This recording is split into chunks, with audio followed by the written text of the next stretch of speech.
Bismillahirrahmanirrahim. Elhamdülillahi Rabbil alemin. Ve salatu selamu ala seyyidina Muhammedin ve ala ali kulli ve sahbi kulli ecma'in. Rabbi şrah li sadri ve yassir li emri ve hlul ukdeten min lisani yefkahu kavli. Welcome everyone. Okay. How was your yesterday? Good with Dr. Mustafa? Yeah, it was okay. fun. Thank you. Were you able to get him down to the earth? He's flying, in heaven, I guess. So he's very deep. I hope you managed to get him to the level you can communicate with him. He's right? so clear, though. He's very clear in his explanations. Good. Yeah, but it depends on how deep he went. Yeah. So he's deep. MashaAllah. Very, very good. So the day before you didn't have anything, right? Because yesterday was your first day, today second, and tomorrow you will be with Dr. Alparslan, right? Inshallah. Right? Yeah, I think that's the case. Okay. Okay. So what we're going to do, we're going to first know each other a little bit. I guess you already know each other, but I need to know you as well. And then I'll give you a brief outline of what we're going to talk about. And then we can start it after that, okay? So my name is NECATİ, and I'm from Eastern Turkey, quite near to Iran. And I'm ethnic Kurd, actually, so therefore I have a lot of Farsi word in Kurdish. And I learned Turkish later on when I went to elementary school. And I have a PhD in education and economics, 2 different PhD. And I work in Saudi Arabia at Al Faisal University as a professor of economics, but also working on a major educational projects called 5-Dimensional Thinking, and with Dr. Alparslan, Dr. Mustafa Tuna, and we had it last week here, a huge crowd, over 50 people. From 14 different countries. We had the full week training about the model. So I'm, in a way, like, I think in the last several years, mostly I focus on knowledge side, epistemology, ontology, phenomenology, and educational projects, part of that. And I think it's kind of, so my economic side, because I finish all my, let's say, career requirements. So normally you will feel that it's time to retire. So I retired from economics, moved toward education or epistemology, knowledge side in a way. So we're working on this project. So that's what we do. And in summer here we had I think almost every day had different programs. So we now have a program at Üsküdar University called under Existence and Meaning program. It's a graduate level program. We offer online and 1 week on site. So we have, I think, around 15 people there. They're taking classes. I was there yesterday. So Dr. Mustafa is there today. So we take a turn. Okay. And so we increase the workload rather than retiring. So that's because we feel as you get older, you feel you have little time left. So then you try to see what else you could do, right? So because you can die any moment, and even if you go by statistics, you have less and less time, So in that case, that at your age, I don't think you can. I don't think you can truly understand until you reach to a certain age. Now you can logically understand it, but it's like I strongly believe what Immanuel Kant says you can't really get certain point until you reach the age of 40. He used 40 as the threshold. I don't know whether in my case was 40, 50, I don't know, but I can tell you that there are certain things you can understand to the reason, but you cannot truly internalize until you experience. So I don't think that you can understand the life is really very short and you're going to die too until either you get a terminal disease or you start to feel that you are going down because you're getting old. So I think it's in that case, but I think when I was at your age, I don't think I ever understood that. I knew that, I read it, I was very I was even talking and reflecting on that, saying that's what should be the case. but I don't think I ever understood in the bottom of my heart. So I think the age does play a great role in getting you certainty on certain reality. So that's the thing. So therefore we try to get, once you understand that, you try to become more busy to see what you could do. So, and therefore, you know, Sister Tuba said, you know, we bring those hungry minds and hearts around the world, so let's come and try to cook and eat something together. So we thought that's great. Inshallah, we can do that. So, yeah, that's all I think, right? It's not about bio, it's about yes. Let's go from here. So tell your name and your you know, brief background, particularly your area of studies or research or an academic work that will help. Yeah, my name is Mohammed Alani. I'm doing my PhD in sociology at McMaster University. Where? Sociology. Where? McMaster University. What is that? That's in a university in Canada. Okay. No, Ontario. I'm doing it on artificial intelligence. I'm trying to look at artificial intelligence through a sociological lens, the available sociological theories and so on, especially large language models. Aside from this, do you live in Canada? I live in Canada. Okay. You know, I'm originally from Iraq. I lived in a few countries before we settled in Canada. Lived in Yemen, Oman, UAE. Which part of Canada you are? I'm in Ontario, so near Toronto. Near Toronto, okay. We were there like, I think, 2 months ago. Yeah, yeah, I think so. Was it in Mississauga? Or Mississauga? Yes. Yes. Yeah. Did you attend that and did you know that? There was a conference there. We came to that conference. No, it's usually I'm seeing Turkish brothers. They go to Kebab Istanbul. Whatever. Oh no, but there was a conference. There was. Mississauga, so they asked them. So they see. Yeah, there was a conference there for the Islamic schools. Were there? Yeah. Oh, was it like with Islam High School and all that? Isaac. Isaac. And they have a kind of association for Islamic schools. All Islamic schools there were there. Yeah. And so I was in different programs before. I was in anthropology, I was in sociology, I stayed in school for a very long time. I did a lot of courses and all that. So this is what I studied. Started engineering many years ago. So what are you going to do with the master? You're going to do PhD or not? I'm doing my PhD. So, okay, I thought it's a master. So you're doing PhD, not master. PhD at McMaster. Okay. Okay. Yeah. Some people say called McMuscle. Okay, yes. Okay, good. Very good. Well, welcome. So I'm Rehan Karim. Rehan. Yeah. Okay. I'm British of Bengali heritage. So my parents moved to Britain around 40 years ago. In terms of my academic studies, So where do you live? You in UK? Yeah. Okay. I live in London. Okay. In terms of my academic studies, I graduated from the London School of Economics, where I read politics, philosophy, economics. Then I spent a bit of time working in the finance sector, and then moved where I work now. I work as a policy advisor to the UK government, where I focus around health policy and health outcomes. But away from that, I also part-time, I run an organization.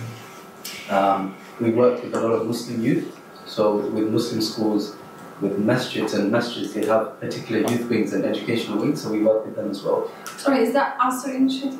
I know Asr Initiative, but it's not that one, no.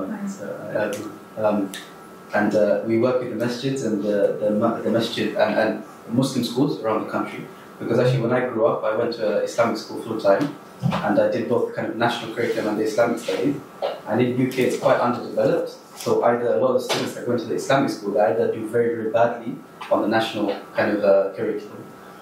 So we're really promoting that kind of combined approach, which is why I'm very interested in the 5D thinking sort of model, because we're eagerly looking to integrate more of these sort of things into the program. You should have come a week before. You came a long time.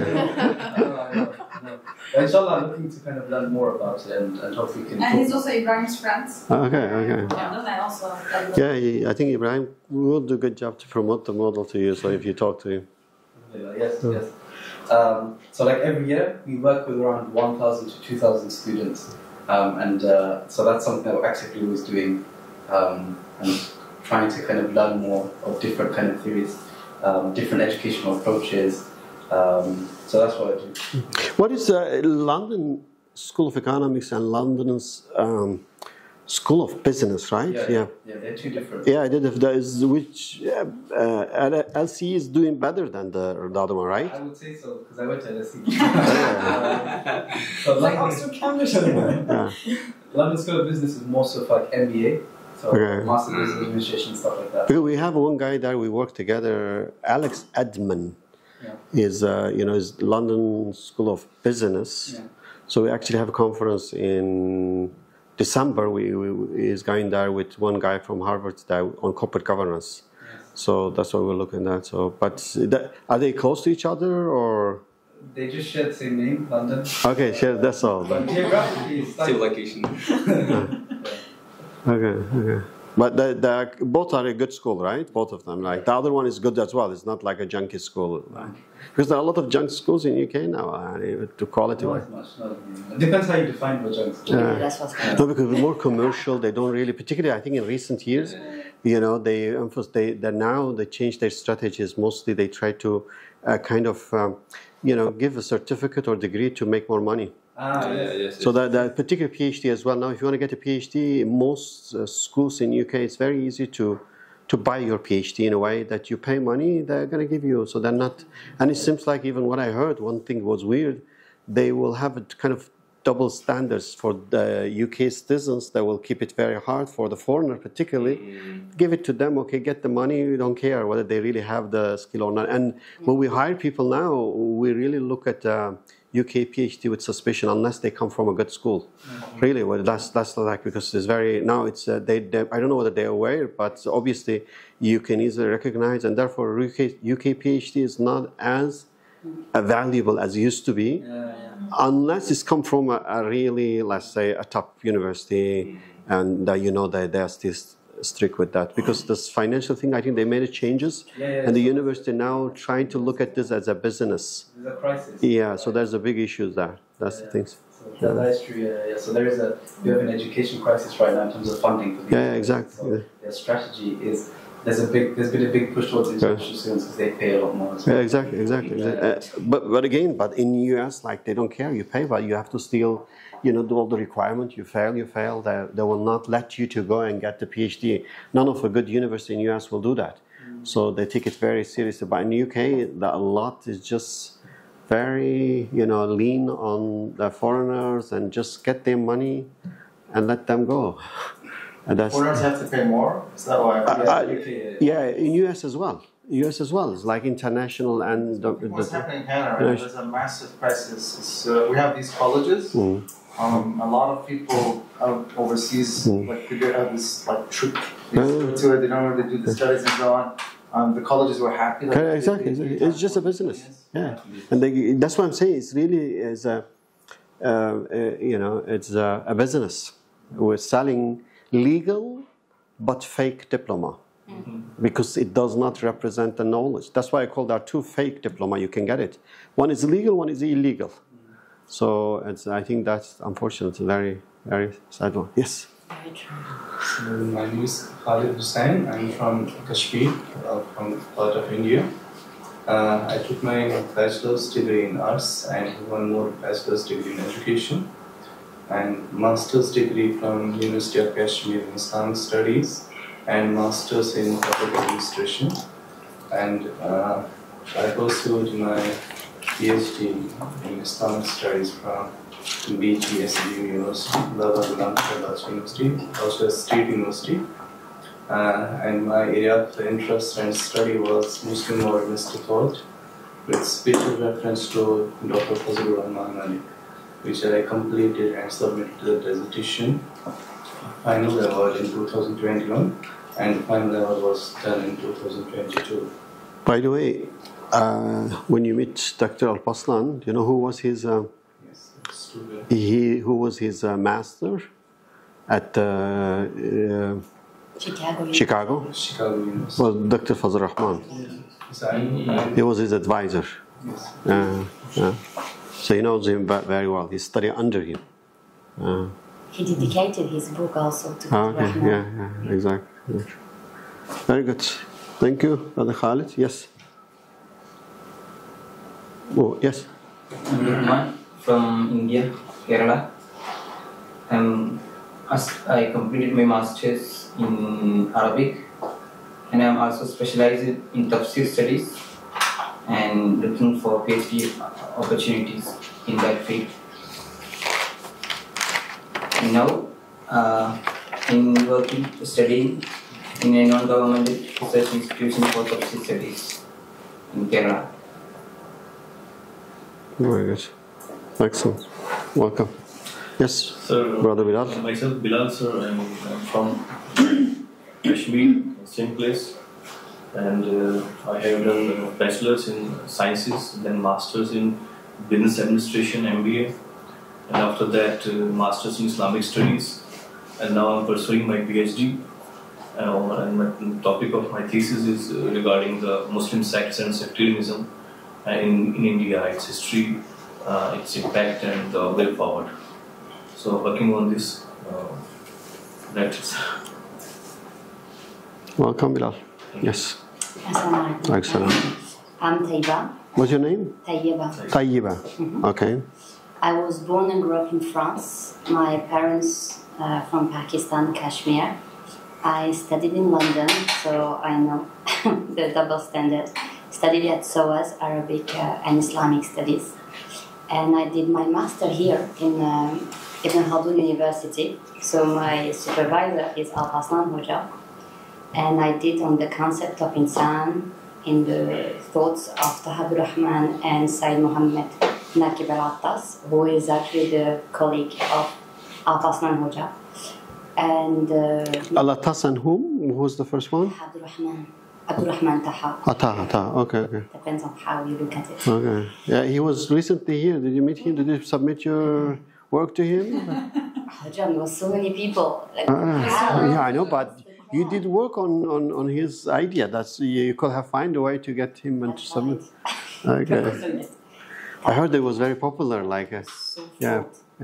At all the cafes nearby were filled of people up until the metro. There was that many people, that many students. And it was translated in Turkish. So you would speak in Arabic and it was translated to Turkish. Wow. So yeah, that's me. Okay. So did you finish your master? Yeah, 3 weeks ago. 2 weeks ago. And what are you going to do now? I'm going back to France. Okay. Rest a little bit and then look for PhD, inshallah. Okay. Good. Excellent. Yes. I'm Rachel Tagula, and I took one of your classes online, and I'm not sure if you recognize. So what is your name? Online. Rachel Tagula. Oh, okay. I know. Yeah, I know your name is very. So where are you now? Yeah, because it was like a Zoom, and there was other people. So I know. Yeah, I'm in. So now I'm actually in Athens, Georgia, but I'm a student in Bloomington, Indiana. So I'm finishing my PhD near my family. Okay. So I finished my coursework, and I'm no longer living in Bloomington, but I'm doing a PhD on Sufi ethics. So what do you do PhD in India in university? What do you do PhD now? At Indiana University. Indiana University. Okay. Yeah. Okay. So I'm in my 5th year. I'm just on my dissertation now. So and I did my master's in comparative religion, or religion. What is your PhD area? Sufi ethics. Sufi ethics. Yes. So I'm interested in ethics. I was taking your course because I, in addition to the PhD stuff, I do a lot of community work with like interfaith and also just building community around like spiritual discussions and events and things like that. And so I was interested in like how to teach ethics, in a mosque environment or in a community environment, and how to kind of incorporate ethical discussions and things like that with interfaith groups. So when you were taking the course, where were you at that time? You were not there, I guess. I remember. I was still there. You were still in in Indiana. Yeah. Oh, okay, Indiana. Okay. I thought that you were somehow in the Gulf. That's why I kind of remember that way. Okay. So what is the? So do you finish the coursework? Yeah, coursework is done. Okay, you're working on thesis now. Yeah. Okay. Good. Do you know who has the Dr. Yamina? Yeah, Yamina Bukanaya and Allegoria. You know them? Okay. They're like royalty in Bloomington, yeah. I know. So do you have do you have any connection with them, or do you join their? They have. Yeah, they are now. You know, Dr. Murmur is at NYU now, but they have online classes that I've taken with them. So Yamina does like a weekly Zoom that I attend and whenever I can, and then Dr. Ali has a bunch of. Do you follow Dr. Ali's class as well? Dr. Ali's? Not anymore. I used to, but I just don't have as much time. Okay. Dr. Ali is very deep. Okay. Dr. Yamina, yeah, I think she's more toward the Sufism type. I think her interpretation is very spiritual. I kind of feel like she is like a spiritual sense of modern time, and is very, very spiritual person, I think. Oh yeah. Yeah, but Dr. Ali is more, I would say, is more philosopher. Yeah. He's more philosophical. She's very philosophical as well, but it is. Yeah, but more spiritual and more Sufi interpretation of that one. That's like, it's interesting. Interesting.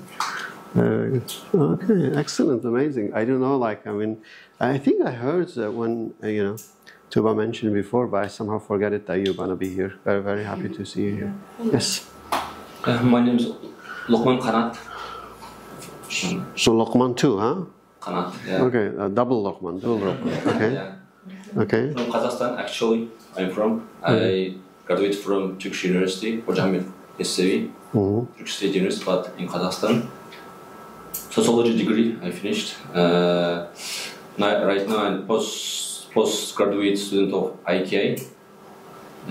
It's like a triple IT university, but in Russian language actually. Professor Amira Hocam. I know that. Yeah, I know the place. Amira Hocam, Dr. Yıldız, our teachers. Okay. Fatmir and so on. How many students they have in that program? Like, do they have a large group or a small group under the institute? Actually, some are very low attention. Maybe many of them had signed, but attention is very low. Okay. Some are traveling, vacancy, but Russian about in the class 10. Around 10, okay. But I first time joined the English class, many Pakistanis also from Africa, and about 15 class. Okay. One attendance is 15, but in Russian from 5 to 10. Okay. Yeah, slowly they're making a famous, inshallah. And last 10 years I'm studying Risale-i-Nur, alhamdulillah. And the last 5 years, in the beginning of COVID, my friend I visit in Idul Adha. There was a psychologist, his mother, and we talk about nafs, about ego, and they was like, where do you take this knowledge? I go, it's from Risale-i-Nur. Can you teach us? I will call it all the psychologists. We'll sit down, we call you, pay your every expenses. So, okay, and I every month visit near city Chimkent. It's in Turkestan province. So it's and last 5 years I focused to psychology, how to teach Risale-i-Nur in psychology framework. 3 years I teach, and last year I am a member of ICIP, International Students of Islamic Psychology, and the last 6 months we have established Al-Balhi Islamic Psychology Research Institute. So we have Al-Maqasid framework. Inshallah, we try to implement also Tasawwuf and the Risale-i-Nur approach, how to treat people from Tasawwuf and from Risale-i-Nur. Inshallah, we're trying to search partners around the world, but more academical stuff like this. Okay, very good, excellent. Yeah, but I think one thing I did not ask, I just want to go around. So I think, Muhammad, we can start from you. Just tell me very briefly, he mentioned already, how much you know about Nursi and Risale. Yani, what I mean that, like how many books you read, how many articles you read. So I want to see what is your level of understanding of that. If you read anything. I read the Arabic Wikipedia. Wikipedia, okay. That's all? Okay. So yesterday, alhamdulillah, was a good introduction. Okay. Rehan, you? I've read a little, just a few of the first, kalimat, just read a few. Few first what? Yeah. Words? The words, yeah. The words. Just now? No. Before the program. Before the program. Khalid, you? I read the words and You read what? the words The words. and the letter during my master's in Islamic studies because we had a separate paper on Sayyid using Nursi at the time, and it was taught by Nikullah Marazi, Professor Nikullah Marazi. Oh, okay. Good. Luqman, you? In the last year, I had to submit thesis, 100-page thesis on the approaches of science in Quran. So I found 3 approaches. I know, but did you study a particular book for that, or you just explore the topics in Nursi? Topics. So you read the topics relate to your thesis, right? Yeah. Okay, but you didn't read like a particular book. No. Okay. So when I found moderate approach, I need more explanation for that. So I got the more explanation of moderate approach from Saleh. Okay. And Bilal, you? No, sir. I actually only knew Sayyid Nursi about reading about his biography. When did you start to know? Earlier, sir. Okay. I knew. You read it? During our masters, But it's a part of our syllabus. okay. As a scholar, Okay.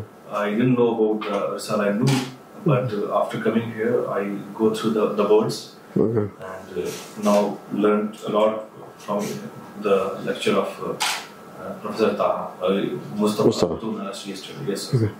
You, Tayyiba? No, I haven't read Risala Nur. I have come across the words, and I read the 12 and the 13, which I quoted in my thesis because it was linked with the concept of insan, and so that's where I get intrigued, but I didn't study it like. Okay. Rachel? Yeah, I read Colin Turner's book, which is kind of like general, about Which one you read it? the Quran Revealed. Huh? The Quran Revealed. Oh, the Quran. Oh, Collins. Yeah. Collins book. Okay. And then there's the lessons, but they're kind of just a little part of the Risala. Just do a little bit and discuss it, like the online Zoom lessons with Yamina and Dr. Ali and things like that. And then I've read some of the words. I think what else. I mean, I've read works like your work about, using Nursi, things like that, secondary literature. Okay. Yeah. Okay. Very good. Very good. Yeah. So again, I just want to get kind of like an idea that where you are, and in this case, to see how much we should go and how should be the approach. Okay. So why are you here? Why? Yeah. Why are you here? Life or for this specific class? No, here in this class, or It's one about Fitra. Yeah. So basically, but that's what someone was saying, like, are you teacher? Are you going to teach us today? All right. You think that you're here? You think that I can teach you something, really? My favorite teacher. I think he's one of my favorite. I will say favorites. One of my favorite teachers is Socrates, and Socrates was a really great teacher because he loves teaching. He did not do it as a job. He did not have a school, and it was his student Plato opened the school first time. And Socrates will just go around and talk to people. And his main way was interacting with people, okay? And the sheer pleasure of interacting with people was enough for him. They say that Socrates was one of the poorest guy in Athens. He didn't care about money, and he didn't make sense of why people really just see money as the goal. But he cares about knowledge. And it's interesting, it says that one time that it became a kind of, in Greek there was like a small kind of island, kind of police state. So in one of the places, it became very famous that Socrates is a very wise man. And ultimately, Socrates himself heard about that they are calling him as a really wise man. And he was puzzled. He said, they're calling that how they can think I'm a wise person, knowledgeable person. He says that I am very ignorant. I really, I don't know anything. How come those people call me, like a teacher and wise person? And he was very curious. He would like, rather than being arrogant, he was just curious to know why is the case. And then he started to like check with people to see, how much they know and how much he knows, because he knew that he doesn't know anything. But he realized the difference between him and others, that perhaps what makes him to be wise, what was it? He knows that he doesn't know. Yeah, he said he realized he knows that he doesn't know, but the other are ignorant of their ignorance even. Okay, so he realized that there is the layer of ignorance. So they are all equally ignorant, but actually, he is at least better than them because he is aware of his ignorance. Okay, so it's actually what I argue. I really believe in that. I say the more you study, the more ignorant you become. But there's one thing here. Some PhDs say, you know that you don't know, but you pretend that you know. I think that's the thing that... Oh, that's arrogance. That's arrogance. That's arrogance. Yeah, because it's not like the reason I say that, like, basically, the more you are educated, the more ignorant you will become. How? Because normally we think like, educated, you're now more knowledgeable, right? I argue that actually, the more you learn, the more ignorant you will become. How? You realize there's too much. You realize that how much knowledge is out there. So therefore, the more you study, the more you actually become aware of your ignorance. So no matter how much you know, compared to how much is out there, is absolutely nothing. So in a way that you might say, oh, I know maybe 1%, then you find out 1% of what? Then as you realize what, denominator is for your, percentage calculation, find out it's getting bigger and bigger and bigger, and your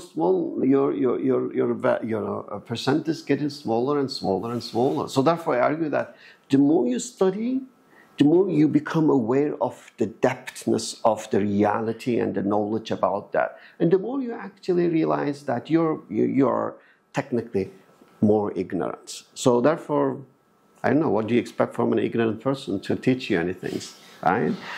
And Socrates says another thing. He says this is really one of very wise statement I like from Socrates. He says that, can we use the board? Sure. Is it smart or dumb board? No, dumb. So we can write it. It looks like smart. Oh. And you can write. Oh, you can write it. Oh, the light from there. I thought that it looked like a tricas. I thought this is smart. So this is, we can erase it, right? Yeah. Okay. So Socrates says, I cannot teach anybody anything.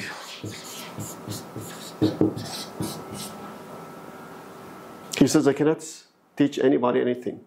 Anything? Sorry. Yeah, see that's right. So, and then what he says, I can only, what? I can only Teach myself. Teach you how to think? No. Teach how to look. No.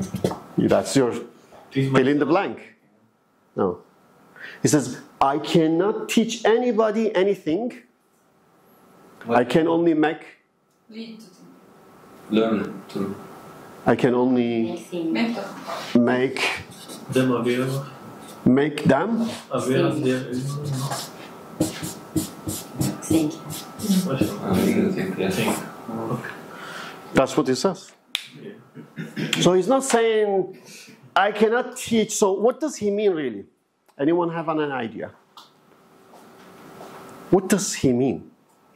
And he's considered, they did actually a survey in the US like 10 years ago.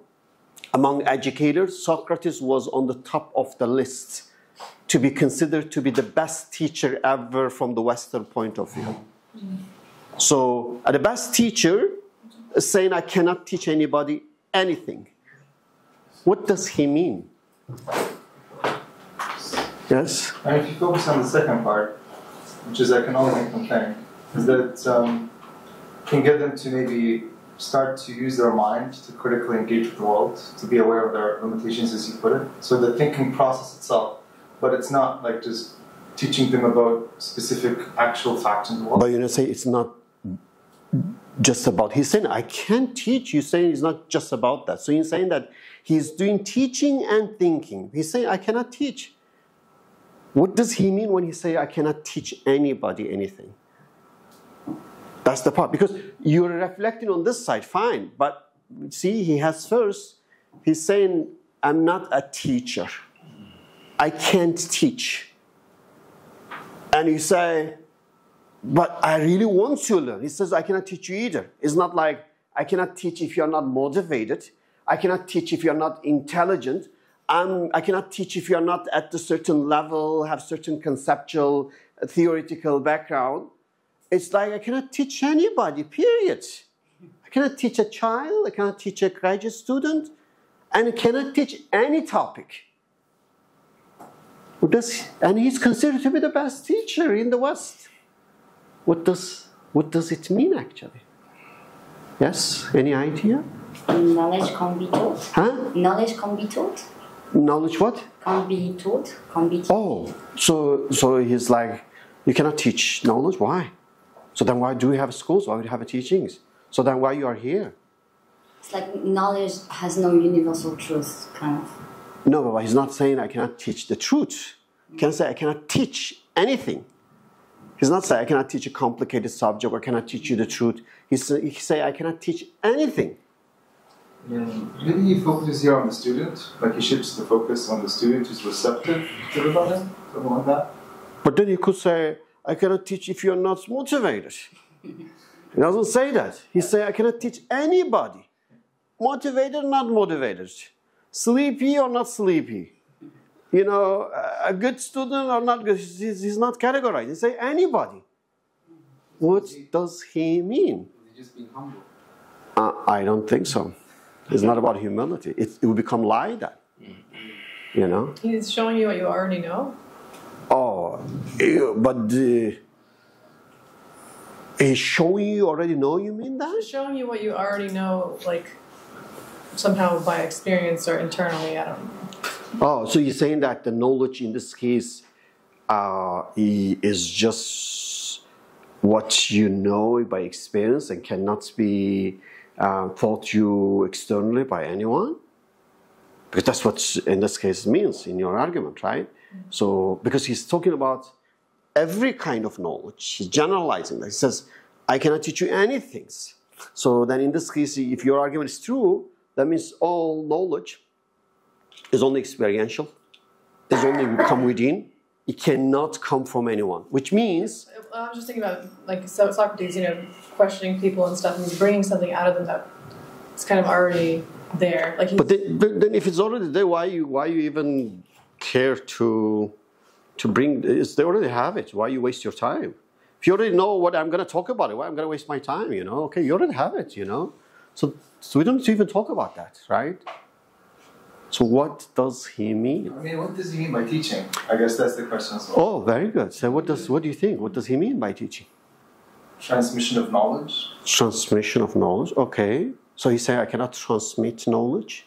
Maybe. He's getting people to think of the style of thinking. Okay. That's what he can do, but not actually like a USB download of knowledge in your head. Okay. So uploading knowledge. Uploading, sure. Yeah. So he's saying that. So he's saying he cannot upload the knowledge to the mind. It's only like the process of you going around, like dealing with the knowledge. He will help you with that and get you to think. But this transfer, go to the library or download it from Google or whatever.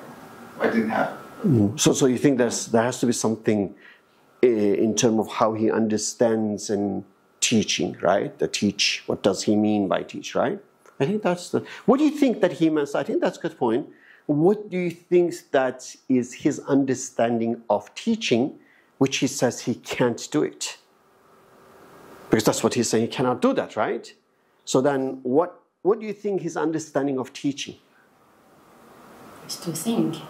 Or to think. To realize. See? So it's basically he consider teaching is all about thinking. So in this case, when he says I cannot teach anybody anything, he basically defined his understanding of learning. He's saying that the learning is an active engagement by the learner to thinking, is not transferring information from the teachers to the learners, because you cannot upload information to them, because learning is an active construction of your understanding by the learners. So which means that this is in modern theory, in education, we call constructive learning theory. So the constructive learning theory will say learning is not memorization, learning is active building of your own understanding through thinking. It's by doing, experiencing, observing. Experience you have or not, but the key is that it has to be, it's like when I tell some things, if you repeat what I say, is this learning? If I say something, you repeat what I say, is this learning? It's memorizing. It's a memorization. It could be, we call rote learning, which means that you memorize, you repeat. That is not a true learning. So in this case, anyone knows the Bloom's taxonomy? Yes. Bloom's taxonomy? You never saw that? You heard that, Bloom's taxonomy?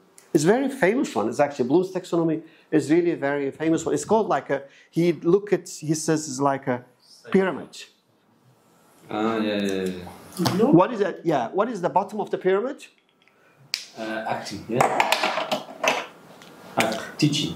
The bottom of pyramid here is remembering.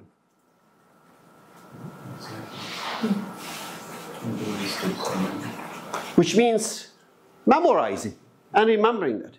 Then comes after that, what is the second? Understanding. Is understanding.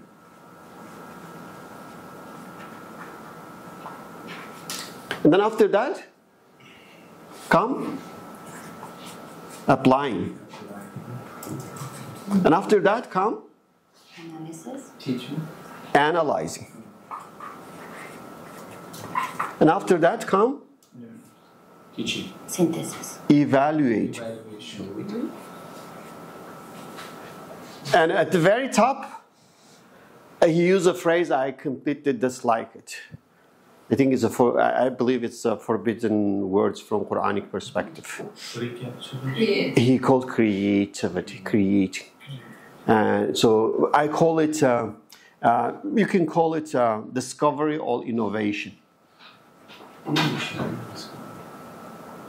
Catch. Okay, so but what the Bloom's taxonomy says that the purpose of education, the good education or the teaching, is to take you from the top toward the up, from the bottom toward the up. And what are you doing if you go toward the up? You're actually engaging thinking. This is very low level of thinking. This is very high level of thinking. So in that case, basically, the idea here is that Bloom's taxonomy is like, it's really is one of a key, let's say, benchmark they use in education to try to show how you can be effective teachers. But Bloom's taxonomy will show that basically a good teacher is the one that pushing students toward a higher level of thinking. Rather than say something, you memorize, you repeat, and give it an exam and see whether you have a strong memory or not, to actually push you toward a higher level to see whether you really engage in good thinking. Right now I'm thinking about what's thinking. Because I guess I'm becoming Socratic. Okay. And what I mean by this is, the reason why this question is interesting now, because now we have the saying learning. I'm thinking about like the whole training about large language models and artificial intelligence. That word is thrown around a lot. And when I looked at the taxonomy, some elements seem to be corresponding to what they're doing with AI. So the earliest models were just memorizing, and now they want them to be like innovative, creative, and spontaneous. So yeah, like the whole philosophy, and I think, how can you apply to AI? Yeah. Get it to think for itself. Can you apply to AI fully? Or in other words, what is the difference between AI's learning and human learning? Can AI learn as we learn as a human? What's the difference between the two? Anyone has any idea? Defer to the expert. Yeah. What is the difference between an AI learning and human learning? I mean, first of all, there's no first-person perspective. There's no subjectivity. But you can inject this in first-person perspective in AI as well. You can code it in that way. I mean, they can have a reference point. Yeah, you can do that in a way. You can fake it as if it has. And after all, most people fake anyway when they get into the social life. If I go to programming, I'll put in it, I know that I don't know. And I stop knowing everything and giving me fake answers. This is the biggest lesson for ChatGPT. Okay. But yeah, I think... but this program will tell you, will pretend as if it is humble. Don't worry, it will give you the answer you like that. I honestly don't know the answer. Because I know right now with learning, you just give information. Yeah. And then you also teach them to have a specific style of simulating thinking. And then also now you're trying to align them with the gospel. Essentially, it all depends on how you define knowledge. If you define knowing as basically, in a way, describing, putting something in order and explaining some things based on, let's say, what AI is doing that's, based on certain logical reasoning. And AI does this very well. But human knowledge or knowing is the knowledge of the I, is the knowledge of the self, the knowledge of the consciousness, the knowledge of the soul. That when I know that in this case it's actually I relate this to myself and I experience this within my own spiritual reality. And unfortunately, since from the Western point of view, in a secular worldview, you define human as made of intellect, then essentially it becomes very difficult to say that human and AI are different. That you ultimately think, and therefore there are a lot of people, they believe that AI can gain consciousness and become fully like a human being. But from Islamic perspective, you will never expect AI to actually be like human, because human has a soul, and the soul has a certain quality, like a consciousness, like other, let's say, heart and other things. That's one thing we're going to talk about it today in human fitra. That does not exist with AI. So therefore, our knowledge, if you look at it, let's say, if you look at like Immanuel Kant, you see that there are essentially two kind of movement, in epistemology. One is kind of empiricist, one is a rationalist. So one will say that our knowledge essentially is based on our sense data. We get the data, we build our understanding. The other will say, no, the knowledge is what we have in the mind, and our mind is reflecting what it has onto the reality. So there are two different, like idealist or rationalist and versus this empiricist. But science mostly goes based on empiricism and go based on the observational data. But I think in Islamic sense, none of those is a true definition of knowledge. So I describe it more based on, I would say, more close to phenomenology. I say knowledge is a relational, is not observational. Or relational means that knowing is to relate something to the self. That means when I say, I know, what is this? I know this is a chair. It has a certain shape and is a solid. When I say I know that, my saying this is a chair is different than if you bring a robot, capture the data with all the information about the chair, and identify this as a chair and start to tell you, this is a red chair. I know this is a chair. But actually the robot will never have experience of the chair. The robots will only get the data and then name it based on what is coded inside that. Or say, and it's information, and it's accurate. but it's completely ignorant of what he's saying that. So therefore, in one way I say, it's really wrong to call those smart devices. They are absolutely dumb, really, because they don't really know anything.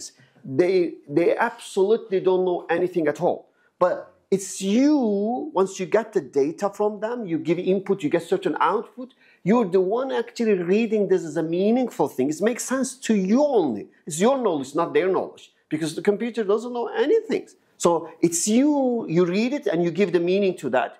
And it's just, it provides based on, let's say, certain, again, coding, you give input, you get certain output. So therefore I say, in reality, that knowledge, that I really like the AI discussions, because the AI, it's really pushing us to define who we are. And it's really telling us that, okay, what really makes human to be human? And how can I will claim, or how can I make an argument that artificial intelligence one day will not become like human? Because there are some great scientists, scholars in the West. They're very serious that AI one day is going to become like a human. They really believe in that one. Okay, but I think the question here is always, how do you understand human? What makes human to be human? So that is the part. Therefore, what you understand of knowing, how you define knowing. So, and I think, in this regard, I will say like, yes, when they say, oh, AI is really acting like human, I say, it's not because AI is becoming human, it's because we as a human lose our human side, we are becoming like an AI. So we are turning to robots, so therefore it's hard to distinguish between the two. So if I come to class and I just like robots and try to have some information in memory and repeat that and do not relate, and in this case, a robot teacher could do a better job. So therefore, when I remember first ChatGPT came out, I was very excited. Like, it's an amazing tool, because as I thought about the potential, and I told the dean in our college, I said, like, I want to give a seminar to all professors in our college. I want them to know, because first they need to know how they need to know that students going to use it. It would just came up first. I think second week, something like this, and then also they're going to do the cheating. They also need to know how they're going to what will be their policy. And he really liked that, and I prepared that, and then he told the president. The president said, let's give it to everyone. So then we had the whole conference room. All the professors of all other college came, and I made a presentation. And it was, again, it's just like very beginning. And I prepared all the slides through the AI. I didn't touch anything. I just gave the prompts and I asked that. And and right now is of course like it's much easier. At that time was the beginning. They didn't know about it. And once they finish it, and asked them how much of this is from AI, how much is from me. They couldn't guess it. And when I told them it's all from AI, they were shocked.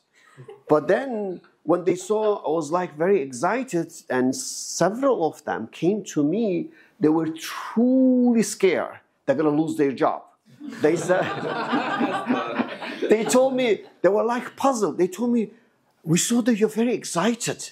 This is going to kill our jobs. So we're going to soon lose our jobs, that's because what we do now, because I showed them on the research what you could do, on the teaching what you could do, and but then they said, why are you excited? I said, look, yes, you'll lose your job only if you don't do anything different than the robots. So if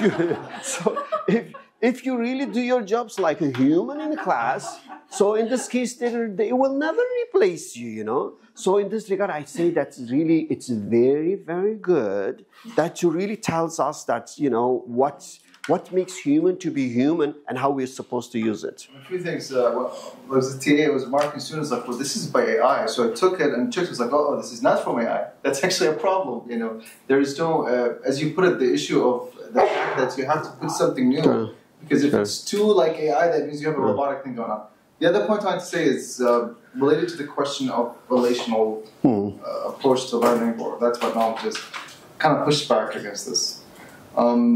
This AI is different. And let me explain why it's different. It's not the technology. This is not a rule-based AI. It's not like someone who programmed it and got it to have a structure. this involves two socialization processes in it. Number one, it has all the cultural data of a large like portion of humanity for a few decades of talking and so on. And the second thing, it has this entire class of people who are giving us this reward-based, like they say, like, dislike, it's the hidden force that gets it to have the patterns that it has. Now I'm saying this why? I'll give this from personal experience. I made, I got my nephew to talk to Sonic. He was super surprised, like we're talking to him, like some fictional character I made on AI. When the both of us were talking, and he said to me, "Is it computer?" And I was looking at him, and I was a little bit confused about how to explain this to him. Because I made the character. I also gave it a self between two quotes. I gave it a parameter of what it is, what its attributes are. You can also give it memory as a reference point. So when it goes and navigates through the massive ocean of data, it does it in relation to the fake self that you gave. So the point that I want to say here is, this is actually, in my opinion, going to create crisis in Western theorizing of what distinguishes us as human beings. So one of the very famous theories, for example, in sociology, for what distinguishes us, that we are self-entities, and it's something that emerges from interaction. It's just something, basically, it's computational. You memorize the patterns and so on. But now, okay, the AI could do that. The AI can do that. It can literally make it itself. There's an entire platform doing this. So does that mean that it is a human? Is it learning? Yeah. See, so that's a very good point. So I think it's what you're saying. That so we're not saying that really it's like a coding and give you a structure. Whereas there are certain, there are very, very good elements within the programming of the AI that essentially will capture all the data and will pretend in a very elegant way. It becomes very hard to distinguish. Is really that was also when I like this phrase called deep fake. Okay, so the deep fake is really, that's what you get from AI. That in a way it's a fake, but it's very deep fake. It becomes very difficult for you to distinguish that. This is really like, imagine we're going to make a robot physically looks like a human and can act like human as well. Can interact like human as well, because you can use the silicon and actually physically build some things very similar with almost everything like a real human being. And then if you can arrange all the movement and act as well, and the robots come, because right now they are actually building some like hotel and a restaurant, the robots just act like a human and serve them. Now imagine that we really developed this to the level that physically impossible to distinguish. And also, this is impossible to distinguish in terms of the choices or the act that robots do. How would you know that this is like, you got to just cut it to see what is bleeding or not, right? I mean, what will wait for you to know that? I think that is when we say the challenge, that's the challenge you're going to have it in this regard. Feeling is important. What's that feeling? You can fake it. Because we have it even in the literature that you say, that is very interesting when it says that like the smiling, they call it the American smile, So basically, I remember when first I moved to US, like everyone smiling was like, they can't be happier than me, I mean, everyone's happier than me, like, and I will look at myself in the mirror. I'm not smiling, but I see most faces always smile. Until one day I saw a job ad. And there was a requirement, one of the requirements, smiling face. I say, I got you, okay. So, and then I did research, I find out, in the literature, there are ways for you to identify a fake versus authentic smile. Do you know how they capture you whether fake or authentic? Actually, it's very easy. You cover the mouth and you look at the eyes only, and you realize the fake one is not smiling, actually. So he says that, basically he's saying that like, we're just pretending, the way we act and the way we are and experience are not the same. And he was arguing that you cannot truly know human being by pure observation or by pure interaction. Because, what can I know? What is right now in the mind of Muhammad?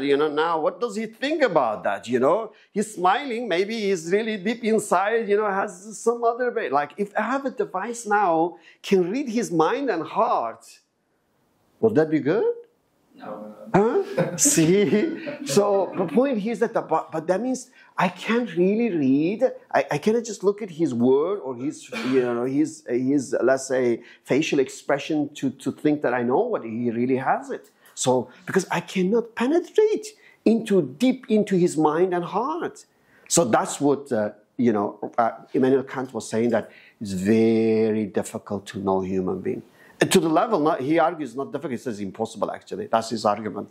And obviously, Kant will say it's impossible to know the... Emotions are related to this also, because if the person is crying, he's happy, he's crying, and another person is not knowing that why he's crying. And we can't see any robot crying, oh, I lost my data. He's crying like that. Yeah, it could be again, but again, what I'm saying that basically, like, this is about like whether you can know with certainty or whether you can fake it. So it's like, we're not saying you can know anything, but like Immanuel Kant will argue for the physical reality as well. So he will say you will never know the true nature of reality. That's what he argues. He argues that, let's say, if I say, what is this? Chair. So, what is your understanding of chair? This chair, you say it has a red collar, right? Are you sure it has a red collar? Are you sure the chair has a red collar? What is the red? No, but I mean, whatever the red, we define it even. And let's say we agree on the red. So, we agree on the red. Are you sure that the chair has the agreed red collar? Yes. Yes? 100% sure? Really? I tell you this, actually, this chair has absolutely no red color. Absolutely no red color. If you say the chair has a red color, that means you really don't know science. Really? If you say that the chair has a red color, that means you don't know the science of color. Right? Is it true or not? Yes. Right? And who was in science major? That was like weren't you in science as well first? Bachelor? Yeah, bachelor, 4 years. So you didn't learn about the science of color? What is color in science? It's the reflections of... Color is not something property of objects. Yes, color is the property of light. Yeah, property of light. It's not that this object has a red color. It's the red, the color of the light. They reflect on the object and your eyes. Not everyone gonna see this as a red. The way your eyes capture the light wave, it seems to you as a red color. If the bees come here or if the dogs come here, they are not going to see as a red color. So all colorblind people come here, they are not going to see as a red color. So you see, that means the reality and what you see does not necessarily same things. It's actually one thing Nursi says always puzzle me. It's very, very, it's a very simple phrase, but it's an amazing one. He says that, I will say in Turkish, Sister Tuba can translate in English for you so that you can know. It says, kainatın kapıları zahiren açık görünse de hakikatte kapalıdır. What does it mean? Can you translate in English? The gates of the universe seem apparently open, but in reality they are closed and covered. What does he mean? The meanings of the universe. You know, he means that what you see is different than what the reality is. When you look, you say, I know, this is a chair and it's solid, has this color. He says, that's really not the reality of that is. The reality is not what it looks to your eyes. The reality, the deep reality is very, very different. Now the difference between Nursi and Kant, Immanuel Kant says you can never know the ultimate reality. Nursi says you can actually. Because otherwise then, is everything is illusion? Then why even pursue something? If everything is ultimately just, let's say, a fake or then why even, go and spend time to gain a knowledge of that? Nursi says, no, you have been given a key to unlock the door of the universe and to learn the true nature of reality. What is that key? No. What is that key? It's a part of the fitra, but it's not the fitra. Huh? It's the ana? It's the ana. It's ana. Well, I call this. I say like ana in Arabic. What does ana mean in Arabic? I. Or in English is sorry. Ana is Arabic and in English is I, right? So I use it this way to kind of remember. I say to see the physical reality, you have two eyes.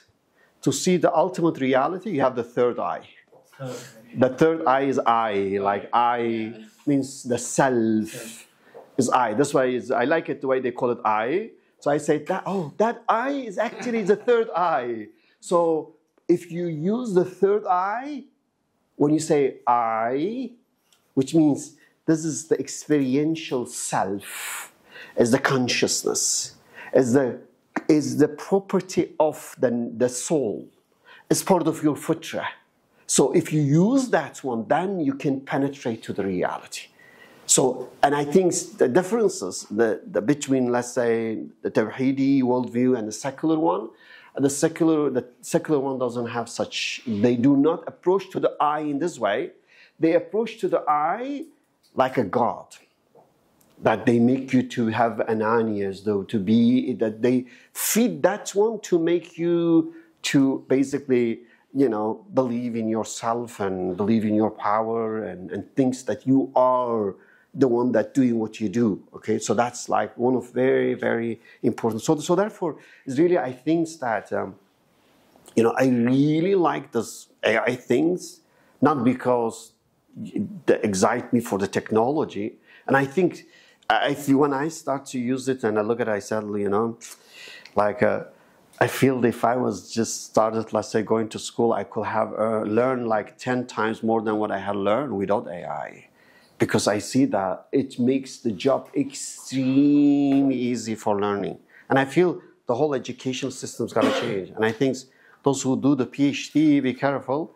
I argue that 80%, I didn't do the study, but I think I could do study. It could be very good research. I argue 80%, at least 80% of all published works are completely trashed now by AI. The reason is because AI can easily duplicate right away. You don't need to go and spend 4 or 5 years and claim I have a PhD, I do this research. Because any type of research you do that's not novel, that's not coming from human novelty, is complete junk because AI can easily do that. If AI could do that in a matter of minutes, that means there's no point for you to go and waste your 4 years, 5 years to compile it. I remember once there was one lady, she spent 4 years and gathering all the data and tried to descriptive and look the relationship, and I told her when you spend 4 years, you can use a good software and get all these things done in just 4 hours. So what is the point that you go and try to do that? And AI now will reduce this 4 hours to 4 minutes. You just you give the data, you can say and give the right prompt, it can do all this for you. So that means that it's basically, I think that even the research part, there will be certain part, then I think that anything that AI can duplicate, I don't think they're going to publish anymore once the AI become really, they start to use that, because what is the point? If I'm going to, you're going to publish something and I can get the AI to just give it to me, what's the point? I'm going to recognize your work as a thesis and an article, because I can just ask AI and get the same things, which means that the only things that's going to be really valuable as a research is something that AI cannot do that, which means it has to be novel, it shall not be some things compiling the existing one, just looking no, it's not. It has to be purely novel. Otherwise, it's completely meaningless. So therefore, I believe the whole educational system, whole scholarly work has to change. How you're going to do PhD, how you're going to do the undergrad. I think the curriculum that right now, 4 years you go spend it, I guess at least half of those is going to be trashed because no need for that. I can ask AI to give it to me. Why I'm going to spend 4 years to learn those things? I can actually get to that. So that's why I believe it's going to change a lot of things. So one metaphor here is what writing did to knowledge. Before, knowledge was poetry, you memorize things, you store things. But now that we write, no one cares if you memorize a lot of poems. You can just store them. And then we shifted to another thing. I think one thing that's going to happen, just to add to what you're saying, that the transformation and what human beings will add, I think people need to move beyond the idea that this is cutting time. I think it's like someone who discovered a crane and they're like, oh my God, I can build my house like, this small hat, in 2 seconds with instead of using my hand and so on. You have the crane now, you can actually do interesting things. I'm saying also one thing that's relevant to, I'm having massive anxiety today because today is my deadline to submit course curriculum. I'll be teaching a course, first time teaching a course, at the university. And this is exactly what I'm thinking about. It's I know all the students will use ChatGPT. I know. And then from the beginning, at the back of my mind, I was just surrendering to reality. How will I measure performance, if I give them this? Because I'm thinking of it as a humanities calculator. Really, that's what it is. Now that a calculator is here, how do you actually measure what is innovation, what's creativity? And I think that question will be bigger and bigger. And I say this because maybe we can talk later, because I don't need to figure this out. Well, I think, again, like you said about making it more human and being a human teacher, the discussion in the class, and there's other measurements in papers, right? So you can figure out where people are at mentally through the discussions. That's a very good idea. The type of classes have to change. And honestly, I hate lecture-based classes, by the way. I never, ever do that. Even when I'm teaching language, I have them talking the whole time. I hate it. So you can change the way you teach. Yeah, that's why what I did after that, actually, we had a two approach when I gave workshops at the university. We had a lot of professors, most of them, made a rule and start to consider use of AI as a cheating, and then look for the technology to catch the students if they use AI. What I did, I revised my syllabus. I made a requirement for them to use it, actually. Okay. Not I made a requirement for them to use that. Okay? So in that case, but what I did, I said, I'm not going to grade what you bring from the AI. I'm going to grade how you get that, how you use that one. So I changed the way I do that. So in this case, I think that, to me, the example I gave it to them, I say, is when first in the West, in Germany, they discovered the printing press, Ottoman Empire, in Istanbul, I think for 400 years, they forbid use, I think it was 400 years, 200 or 400, I don't really 200, yeah, 200. 200 years, they forbid use of printing press. Yeah. Their argument, was? Yeah. They got a fatwa. The fatwa was it's disrespect to the Quran. You cannot print the Quran, and the Quran has to be, written and keep it high.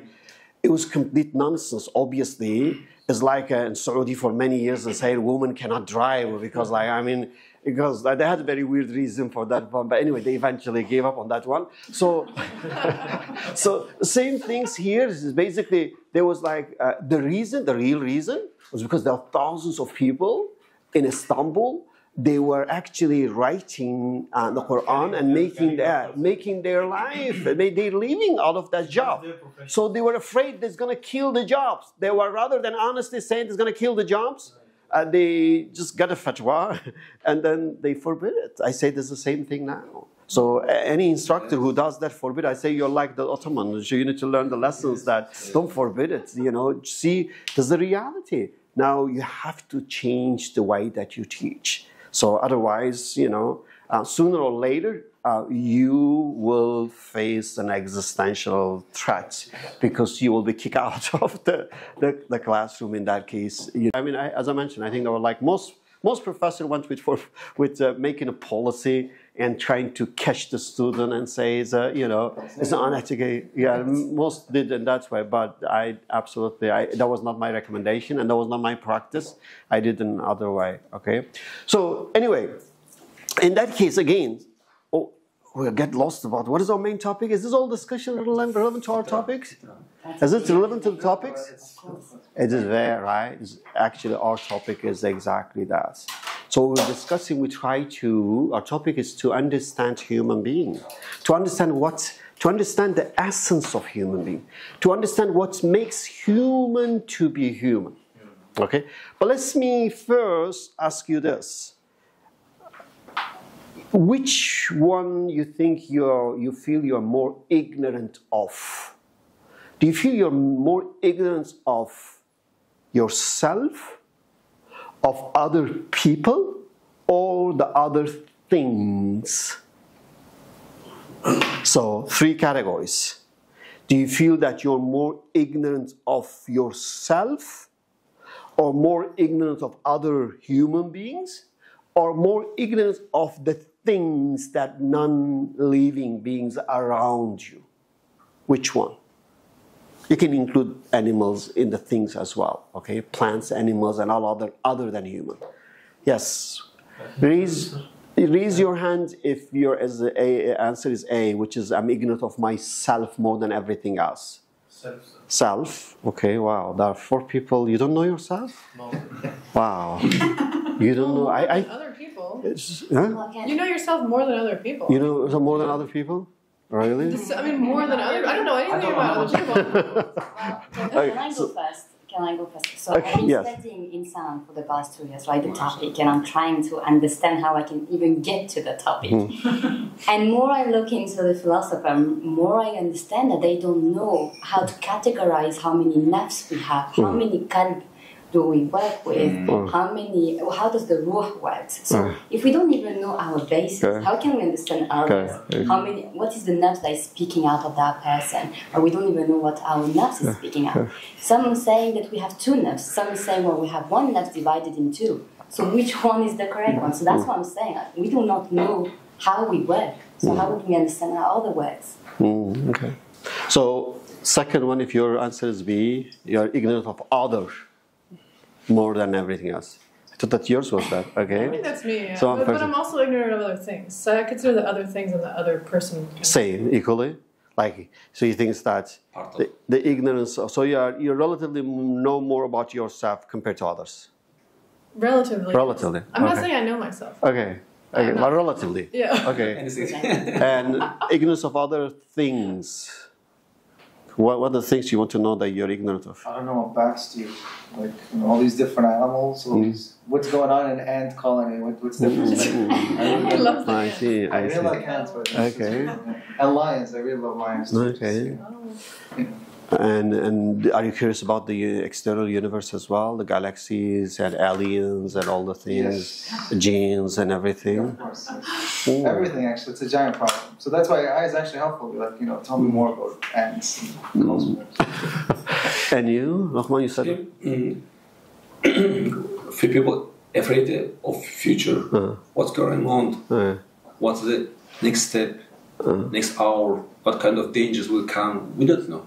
And people afraid of what he don't know. Okay, I know myself a little bit with others, but the universe is very afraid. Anything can be happen. So it's people afraid something. Is it not because knowing by what other things are will define who you are? Is that how you think, guys? Like, what other things is what I am not. So that's how you can make up. You similar to me. Feelings you have. And one thing, why people afraid robot again similar as human? Also, okay, a robot is similar like robot. People not afraid. But people, if you see a robot like human, he afraid. Why? Why afraid? People. Maybe if it's a robot like you, like human, acting, feeling, we're really afraid. Why? Why is a hobby come from? We didn't know. Maybe we're afraid that maybe God will change us. I say, okay, people, your time is up, and AI robot will come for you. Maybe I don't know why. So it's interesting. It's what's come. Good. So basically, I think we all agree. It seems like the questions that you look at the relative one, but all agree that we have some problem even to know ourselves, right? So I think the way I categorize, I say there are actually 2 universes. One is within, one is outside. So, but I feel that Western knowledge or Western education put a lot of emphasis on the external universe, while almost completely ignore the internal universe. What I see the internal universe is perhaps even is more deep and elegant than the external. Somehow when I do comparison, I really don't know which one is more elegant, which one you could say, is it the universe within or the universe physical, external, outside? I kind of feel the universe within a person will be heavier than the universe outside. Therefore, to me, is the emphasis that we put too much emphasis on external reality. It's in a way diverge us from the internal reality, and therefore we are in a way we are lost. That we're like, okay, I don't know anything and nothing. But that's one reason I say within the universe is much deeper. The second thing I feel like the key to the external universe is within. So unless we understand the self, we cannot understand the other people as well. We cannot understand the other objects and other reality as well. So therefore, the understanding of the universe within is actually, in my judgment, is the most important one, is the key for all others. And unfortunately, we don't really see that much emphasis at all in Western point of view, okay? So, and therefore, if we look at the Muslim scholars, you know, in the past particularly, you'll find out that's the whole specialty for all kind of, let's say, school of thought. You know, you'll see, like, let's say, different scholars in that, and they specialize in different area. They try to really, in a way, get, you know, deeper and deeper to understand human being. Okay, so I think that part is very, very much missing. And since most of our knowledge is translated from the West, even our understanding of human is very secularized, very westernized. So therefore, it's really essential to look at human and to look at human futra from an Islamic perspective. Now, I use, you know, we use a phrase, I say it's one of forbidden phrase for our model 5D, they call human nature. So we actually, nature is like is very you know, problematic phrase. So we use a human futra instead of nature. Okay. So in that case, the question is really what makes human to be human. So my question, I have it. I think I don't know. Is it time for break almost? Almost, Hocam. Yeah. 1 minute left. Yes. Yes. So what we're gonna do? I give you a question, you think about it, after the break we'll start with that. So that was actually my brain exercise question. The question is this. If you see right now a door open, okay, and you see someone is coming and become visible, you see the person is an alien. And that alien person coming from another planet, another universe and other worlds, because do we believe in alien as a Muslim? Jesus is an alien, isn't it? There are all kind of creatures actually in Islamic sense that, because you think that God created this tiny planet with all those living beings and all other places and empty? Would you build one house with full of guests and build billion of other houses completely empty? Doesn't make sense. You know, it just doesn't make sense. It can't be empty. There has to be someone living there, because one of the names of God is all-wise. We as a human wouldn't do that. How he will do that? So I'm sure there are many, many aliens, you know. Yes. But imagine that one of those aliens comes and the alien knows everyone and everything that you know, but there's only one thing the alien doesn't know. The alien doesn't know anything about human. And it's the first time the alien is just coming across to you as the example of human species and ask you very simple question. It says, who are you? Because like, look at you, the different creatures, and I know all other things. I'm just seeing the human first time, and alien asks you a question, who are you? So that will be our question. But you need to give an answer in a way, when this alien goes back to his or her planet or galaxy or whatever, the answer should be sufficient for the other aliens there to know what human is. Can we use ChatGPT? you can use that. Yes, you're encouraged to do actually. No problem. You're encouraged to do actually. But I will judge based on how you read the answer from there and make sense of it. Yeah. I will not listen what you just copy and paste it from there and read it, because that doesn't make sense. But you are more than welcome to ask the ChatGPT and to see whether it makes sense or not, and share after you consider what the AI tells you. So, yes.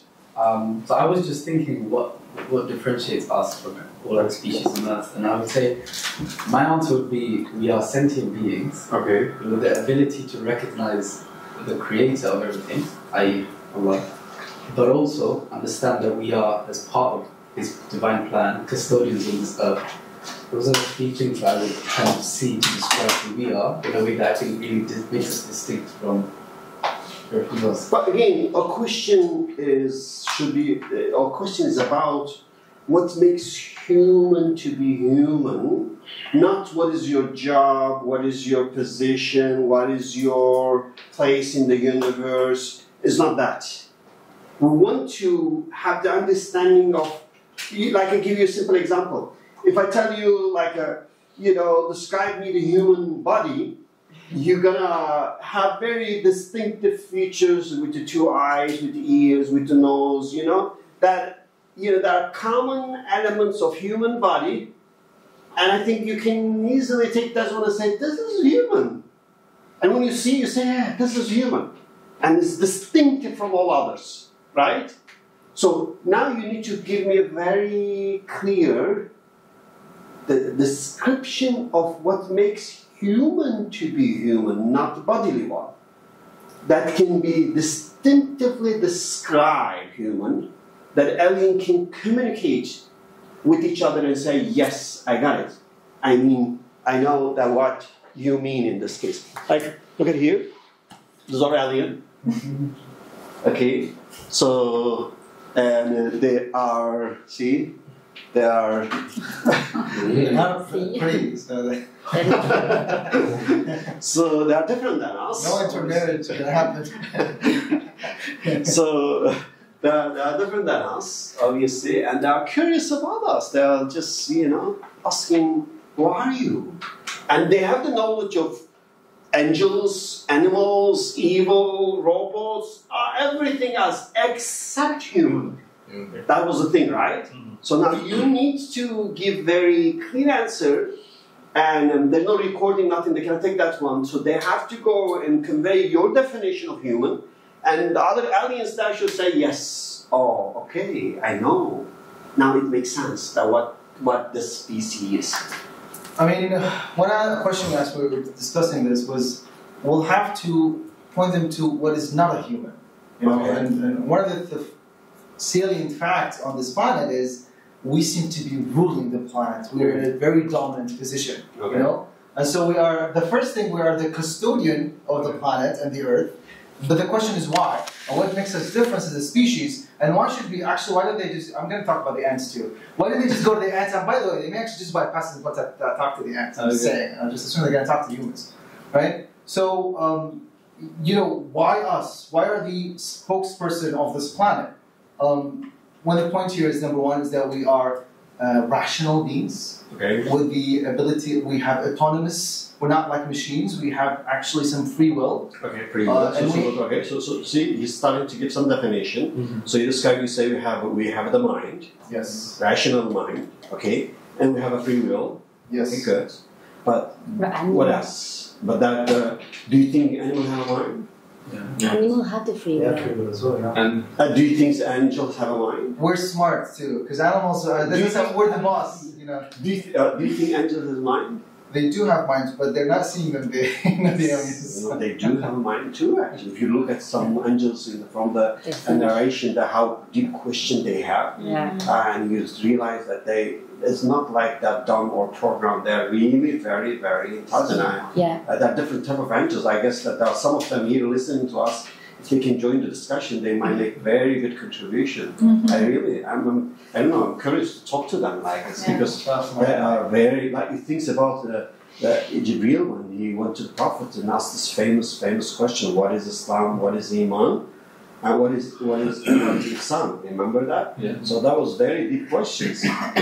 But the Prophet said that the one who asked the question know the answer. So his purpose was to actually ask the question to let the others know, because the hadith says that the person who asks who knows the answer actually says. So it means that really, you cannot say they are just programmed robots. I don't think this is a robot made by Allah. I think they have the mind. And do they have a will? Not really. Well, they can see the future though, because we know that when Allah said to the angels that He will create creatures on earth, they responded, why would you create a creature that will shed blood on earth? Well, the humans were not existent at that point. But some scholars will say that because they saw the other similar being, like a gene. They have the previous experience. Yeah, so then there is a mind that can think.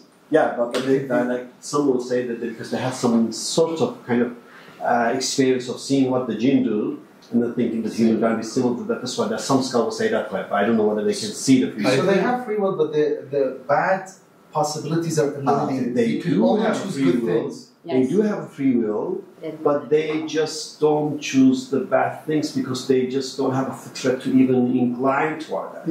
Like, we don't have a fitra, let's say, our fitra is to live outside the water, not inside the water. It's against our fitra. We never desire to live inside the water because it's just against your fitra, because you're not designed. But for fish, the fitra is to live inside the water. They cannot live outside the water.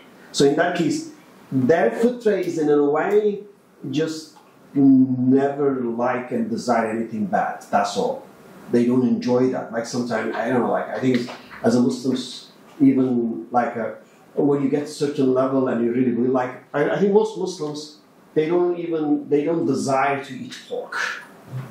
And because they raise to the level, they are very convinced that the pork is something's absolutely disgusting and you shouldn't have that, okay? To the level, like my kids, when we were teaching them in US first, one of my daughter, she went to school, she was teaching them, be careful. One day she came, she said, the teacher gave us this, and we ate it, and so we said, okay, how did you know there was no pork? What was her answer? She said, I ate it, tasted really nice. I ate tastier what? She was grade 2 or 1, something like this. That was like, her understanding is that like, that basically pork must be something disgusting. Oh. So therefore, since it tastes nice, then just like it was that feeling.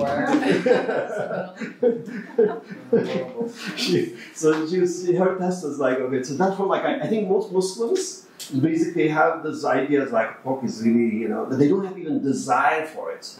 I think most like alcohol as well as like not all sinful things, but there are a lot of things Muslims think is really haram, but perhaps it must be delicious. Maybe somehow, if they, if it were not forbidden, so they still have a desire for that because they are not fully convinced on the hikmah, on the, on the wisdom behind that. So in that case, I consider an angel be like that. They have a fitra, they just don't desire because in their fitra they just don't enjoy at all. It's disgusting for them. So because their fitra is designed in a way to make them dislike that. That's why I say. Just one. A friend of mine was like joining Islam and all that, and I was like a new Muslim, and he said I always hated pork. I don't know why. It's like I don't eat it. Disgusting, And so that got me to think about also the question of the fitrah of the Muslim. Honestly, maybe even a study, like for the people who, before they convert to Islam, was there more alignment to...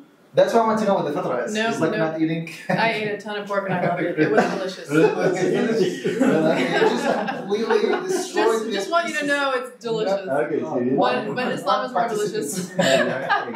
That's a very good point. Absolutely. So therefore, it's the key part here is that not like it's really because what makes something good or bad is essentially the amr in Allah. Is what Allah will make is the things that in this case is not like okay, is it wine really delicious? Should I taste it? If it tastes bad, good and it's halal, it's not. That's not that way. So we're not like why it is haram is because it doesn't taste well. So it's not that. The point is that Allah is, Allah forbid us to that for absolutely good reason, and therefore, and actually the ayah itself says there are some benefit from good, but the bad side more than the good side, and therefore you're forbidden to that. That's what it says that. So in this case, so the key part is to really, we have such fiqh, we can like it in this, but in case of angels, they don't have that. Angels, they cannot see, if a pork is forbidden for them, they cannot desire, they cannot enjoy.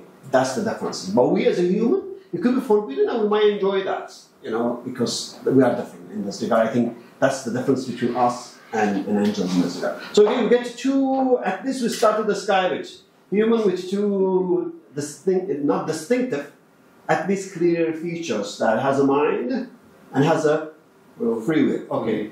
I would say the ability to have some sort of more complex emotional intelligence. Emotion. Now you bring emotion linked to the intelligence, right? Mm-hmm. So you say human also has emotion, okay?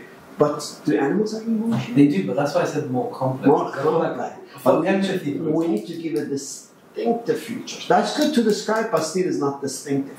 So in this case, if you watch animals, the way they treat their babies, you watch elephants, the way they have emotions when a family member died. Yeah. So you read, and even you can see the tear in their eyes. Yeah. Yes. So it's you can see that they do have emotions. So it's not human only. It's not human only. Yes. What else? So, but we can accept that part as well. There is emotion in that. That's for sure. Particularly, that's distinguished from the robots, at least as of now, right? Okay. What else? So, first thing is the rationality, and the second thing that humans are accountable before God about their deeds, what they do, and they have been created to worship Almighty Allah. Like animals, they don't have such a accountability. They don't worship, do you think? Think they worship other than us, I guess. That might be different, but they are not accountable for that. As humans have been... They don't it out of free will. Humans have been addressed in the Quran that you are accountable. You will be asked for that. And our creation plan is different from other beings. But again, I think the alien is going to be confused what you're doing. We need to get very clear, distinctive features that say, the genes are having created from fire. Okay. We have been created from mud. Animals are always worshipped with promises we have nothing to do with the mud now. I guess when you look at the gene, you don't see anything that differentiates us from but again, the other beings. because we cannot even look at your muddy background. We look at you now, we need to give a description of who you are as a human. Yes, it's moral. We're moral agents. We have free will, but we care about morality. And angels care more even than that, right? Angels do. They are purely moral. I guess they have difficulty to understand any immoral choices that we make. We're also by people, by the way. If I bring you secular stuff, we walk on too. But I guess that's pretty clear to them. That means we have the ability to manipulate the environment. We have access to our hands and to our legs, and that's why we dominate the world. But we don't have to say that to the aliens, otherwise they become crazy evolution. We dominate the world. Yes. We can define human being as a rational animal. Yeah. A rational animal. And just Oh, well, my thesis can prove a problem. See you say that. You don't get offended if someone tells you you're an animal? You're a rational animal. Depends on how you view that. Yesterday we had the same discussion in the hall about when Lucy's lecture was going on. He had talked about the same, this rational animal, about Western society, and they think that human being is a rational animal. Okay. But is it the right way to describe? No, not right way. Okay. Yes. Huh? In Mandik, we studied the definition of human being, have an natik. So you can speak. Yeah. You can speak. Okay. Natik means no can speak. Natik means rational. Okay. So other things are. But angels can speak too. They are rational too. Animals. Angels can speak too. They are rational. And jinn can speak too. They are rational too. Animals They are not can animals. speak Oh, they are not animals. Okay. So we're Angels are not animal, but we animals. speaks. That's interesting. So he's insistent that we are animal. Yes. So, but could you not say that? That's interesting. How do you distinguish between human and jinn? I think that's another discussion because we seem to be the same thing. Except they're made of fire. That's it. That's all. I don't know what's the difference. I haven't seen them. I don't interview them, but There are actually there are people who really almost a good interview. there are people who are experts. They can get you to meet jinn if you want. Yeah. I don't know. In some cases, people are like, they don't even mention the name. They say 3 letters, like, oh, why? Yeah, exactly. They mention the name, like, there is the whole mosque in, in Mecca, right? It's Masjid Jinn, you know. It's the name Masjid Jinn, because the Prophet, there actually, the jinn came to him and he gave them da'wah to them. So, I guess, like, that we're supposed to do it alone, maybe, like we should have some dialogue with them. Yeah. They believe that jinns are evil, but this is not true. No, it's not. They could be good or something. Not So there is a type, it's like human. yeah. I mean, maybe the question can change now into if we meet Iblis, actually, we say, as humans who we are. Because I think that was the question for him. Why are these creatures specifically selected to be the custodians of Earth? Why are they so special? And it's hard for me to say this, because I also struggle. Like if I think of us as being capable of, let's say, language, or creatures who are able to talk and so on, so what? The shayateen talk too. How are they whispering to us, But yeah, maybe we can talk about that later. Yeah. I honestly don't know. Very good. Yes. Sir, I think the brief answer would be that I am a creation of the creator of the universe, who has created you as well. And I am created to. So you gotta tell aliens that you gotta create me and you? No, you're talking about me or aliens? No, 2 aliens. Oh, 2 aliens, okay. 2 aliens. So, and I am created or designed to have the highest level of morality, rationality, and I have the spiritual dimension. I have a social dimension, and I am accountable to my accountable of my deeds to my Creator. Like this came in my mind. But do you think all of those will be enough to know you distinctively from angels, jinns, animals, all other spiritual beings out there? Or they're going to be confused, what is that? Because we need to provide a distinctive definition, which means that say this is uniquely human. That's what makes human to be human. I am the best of creation. That is the this is the distinctive answer. That's subjective assessments from your point of view. So we're not asking what we're asking. We want to know who you are first. We're not talking about what is your position, what is your place in the universe among all creation. Attributes. We want to know, exactly. We want to know your attribute. Think about as we want to know your bodily, structure. We want to know your essence as a human that make you human. We want to know your feature. That's the question. I didn't come to a conclusion to that question, obviously. You still think Yes, still. Okay. But I think I have half of the answer, which is a Tawhidic answer. Okay. And Islamic worldview, I would say that humans were given this amana, and this is the only thing that is distinguished with other creature, because we have this amana. But now, what is the amana makes the other question not fully answered. So if I look at the writings of the scholars, they say that it's akhlaq or adab, so ethics, that distinguish us from other creatures. So when I'm talking about ethics, I'm not just talking socially, but also internally. So how do we behave with ourselves and with others?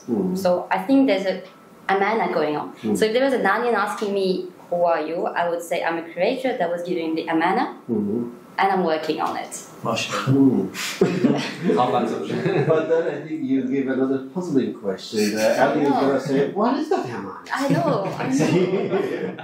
So you can't just answer what question. Exactly. So you have to give that. What is the Zanamani? How is it different from other? Why it's making so you can't just run away with this, you know. I know. Let me ask this question: what is the difference between a diamond and a piece of coal? Yeah. Right. Like on a molecular level, you're going to see the carbon. Yes, the carbon. But it's the arrangement of these atoms and their relationship between the elements is what's interesting.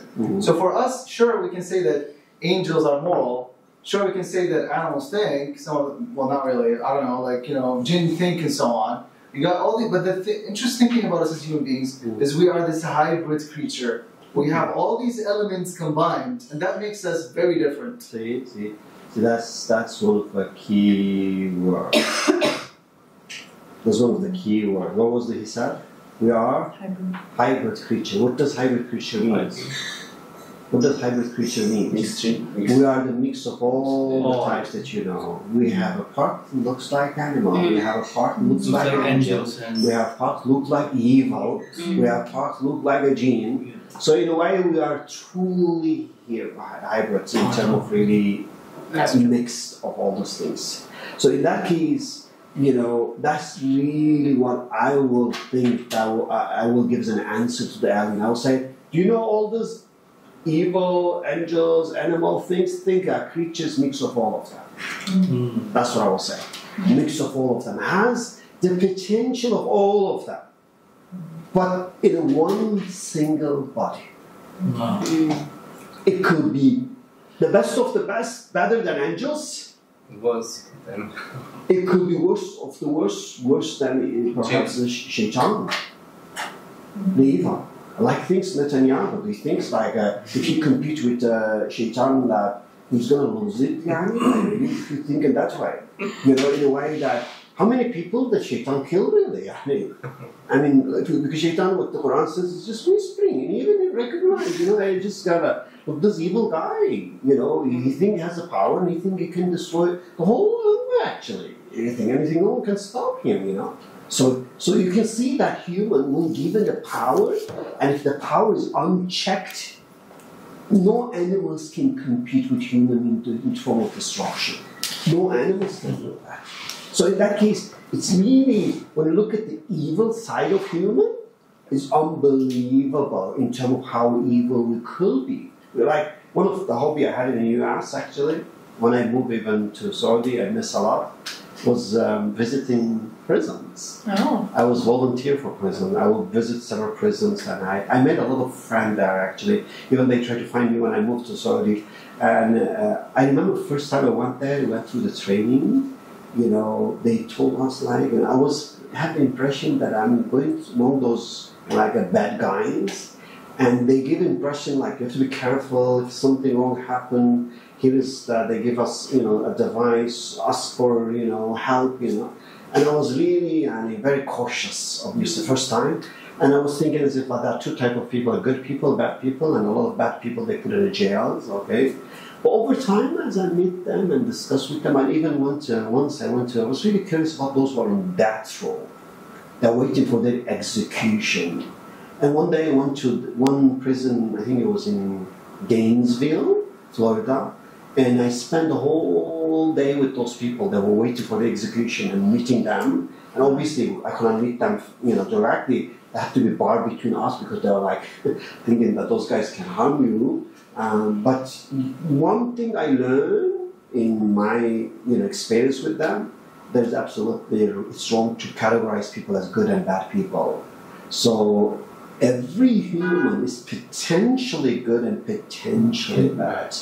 And every human being can use this potential any moment unless it's checked that you have a potential to be the evil and you have the potential to actually be the best and to use this as well. So in that case, basically, I realized it's very wrong to categorize people. Like in this, I remember when I was visiting people on the dash row and asked a question, I said, one guy, I told him, I said, you know, if you have opportunity now to give a message, a lesson to the people outside, what would be your message? What would you tell them? You know, he obviously reflect on his life and the thing, and he said, I will tell them, be very careful in your choices. Sometimes you will choose to do something, you will take, let's say, 2-3 minutes, but you will have to pay the price for that for the rest of your life. Obviously, for him, I guess, he thought about it like 2-3 minutes that he made a choice to kill someone because he was on a death row. I don't know whether he killed 1 or 2 or how many, or for sure he killed someone that was on a death row. Okay, so he was literally saying that, look, I made a choice, but I made a wrong choice. It took like only 2-3 minutes, but now I have to pay the price for that for the whole life. So he was like saying that how important that every choice that we make, it's that a little choice can sink you to the bottom, or a good choice that can take you to the highest of the high. That's really what, when you look at the human potential.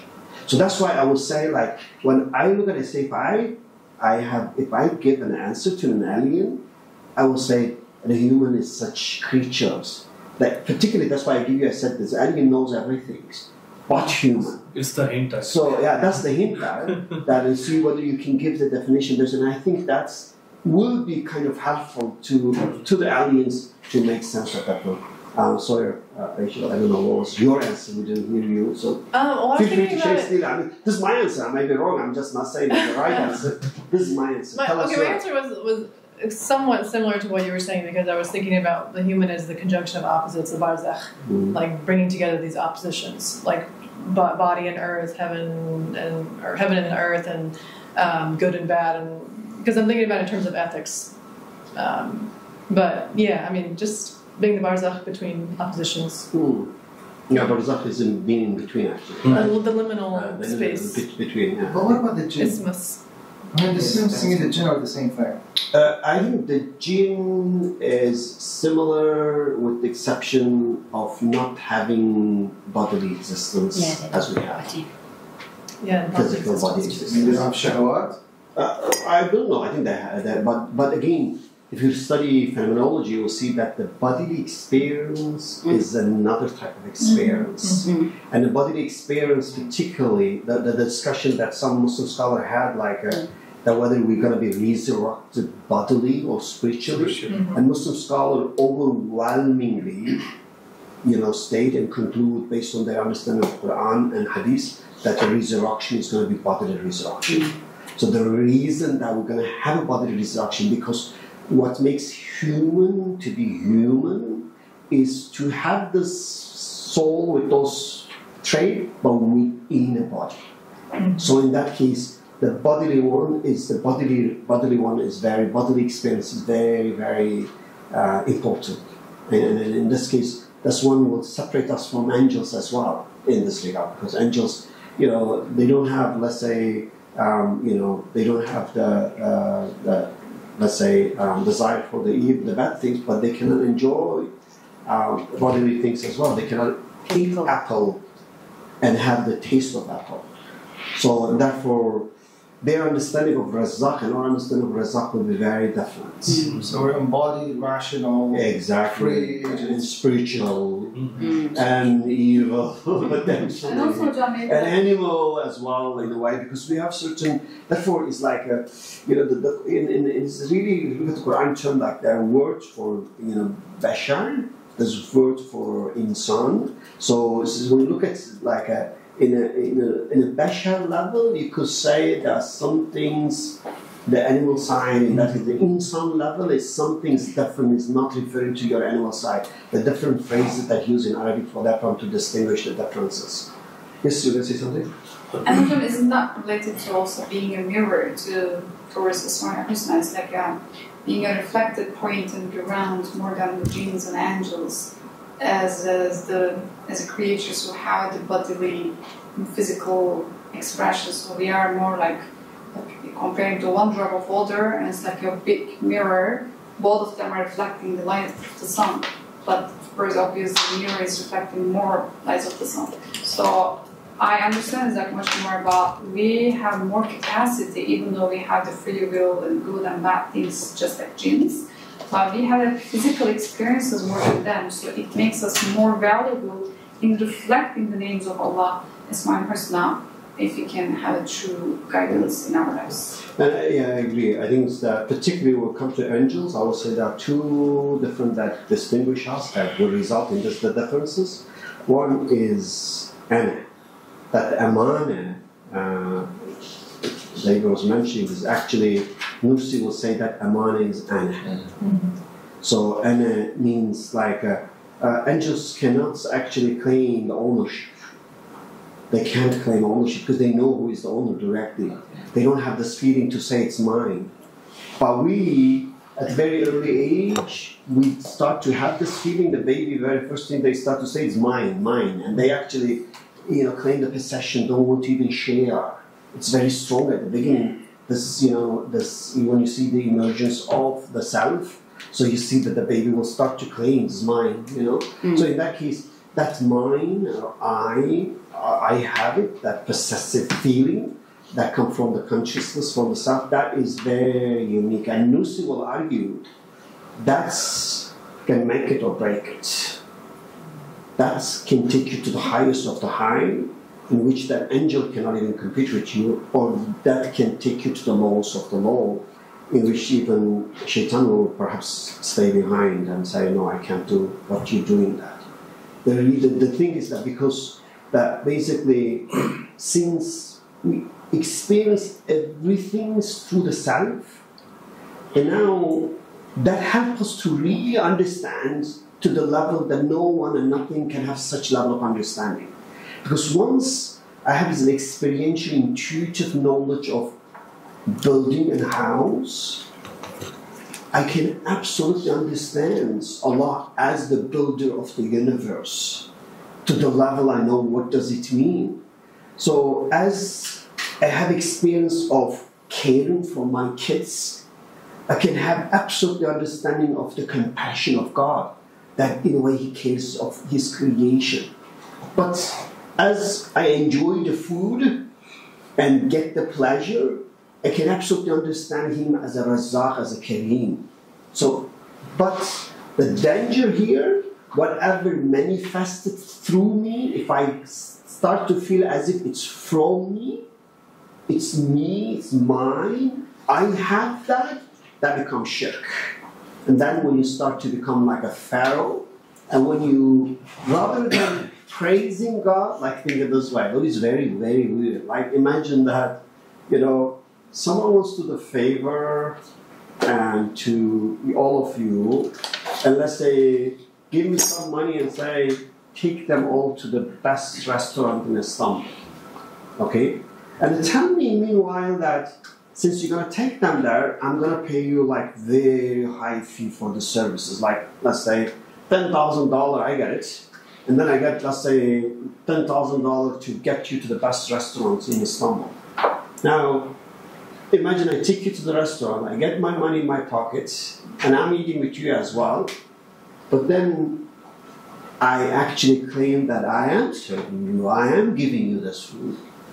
Then I'm expecting you to praise me, to thank me. Will that be weird? Will that be right, first of all? No, absolutely. I'm lying in this case. I'm lying that I am taking you to the restaurant. I'm lying that I am paying for your food. It's not me. And not only that, I'm expecting with actually see me as, let's say, a person who do the favor, and I'm expecting who is going to have a praise for me. What do you say? Do you like thank me? Do you like mention me, But in reality, I'm supposed to absolutely expect nothing from you and have no claim over what I seems to do, but it's not me, because not mine. And I already get my, let's say, prize for that anyway, so there's zero things for me to claim for that. So what I see in this case, unfortunately, that's when the ana claim the ownership of what comes from Allah. Then let's say, and then that through, let's say, if Allah sends something to you through me, then now if I claim, or it's me doing favor to you, it's exactly like that story. So in that case, you see most of the time, when people do something, they always expect something in return, like praise and thanks. So I say, look, you're supposed to praise Allah actually. But now you see the ana claim the ownership and expect people to praise me. In that case, basically, I, within me, will act like a pharaoh, God, and instead of, directing the praise and the mind and the fikr toward Allah, now I want everyone to attract, to praise me and to direct their thanks to me. And that's we make the whole social media for this purpose, essentially. So one thing we do when you go and do something there, so you expect people to praise you. When you do favor to someone, you expect people to praise you. And that is, in a way, that's really, really how the ana become extremely dangerous.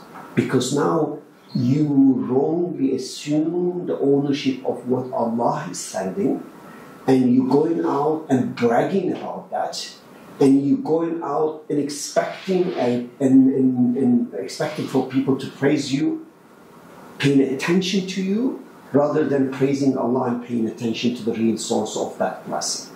That's how the ana become extremely dangerous. Can I ask something here? Yes. So when we just, let's say, I don't believe this can be easily done, let's say we just give up our all claims about taking praises from the people when we do something, in return. Let's assume we did it, we succeed this. Does it really mean we just make our ego zero? Does it mean we already fulfilled the amana as Quran mentions? That's the only measurement for? No, I think there are two sides of that. First, we need to be careful of how not misuse it. If you don't do that, that means you're not abusing, you're not misusing. But that doesn't mean you are using in a good way. Then you need to know how to use it in a good way. So there are two sides of that. So if you misuse it, that's going to sink you down to the lows of the law. But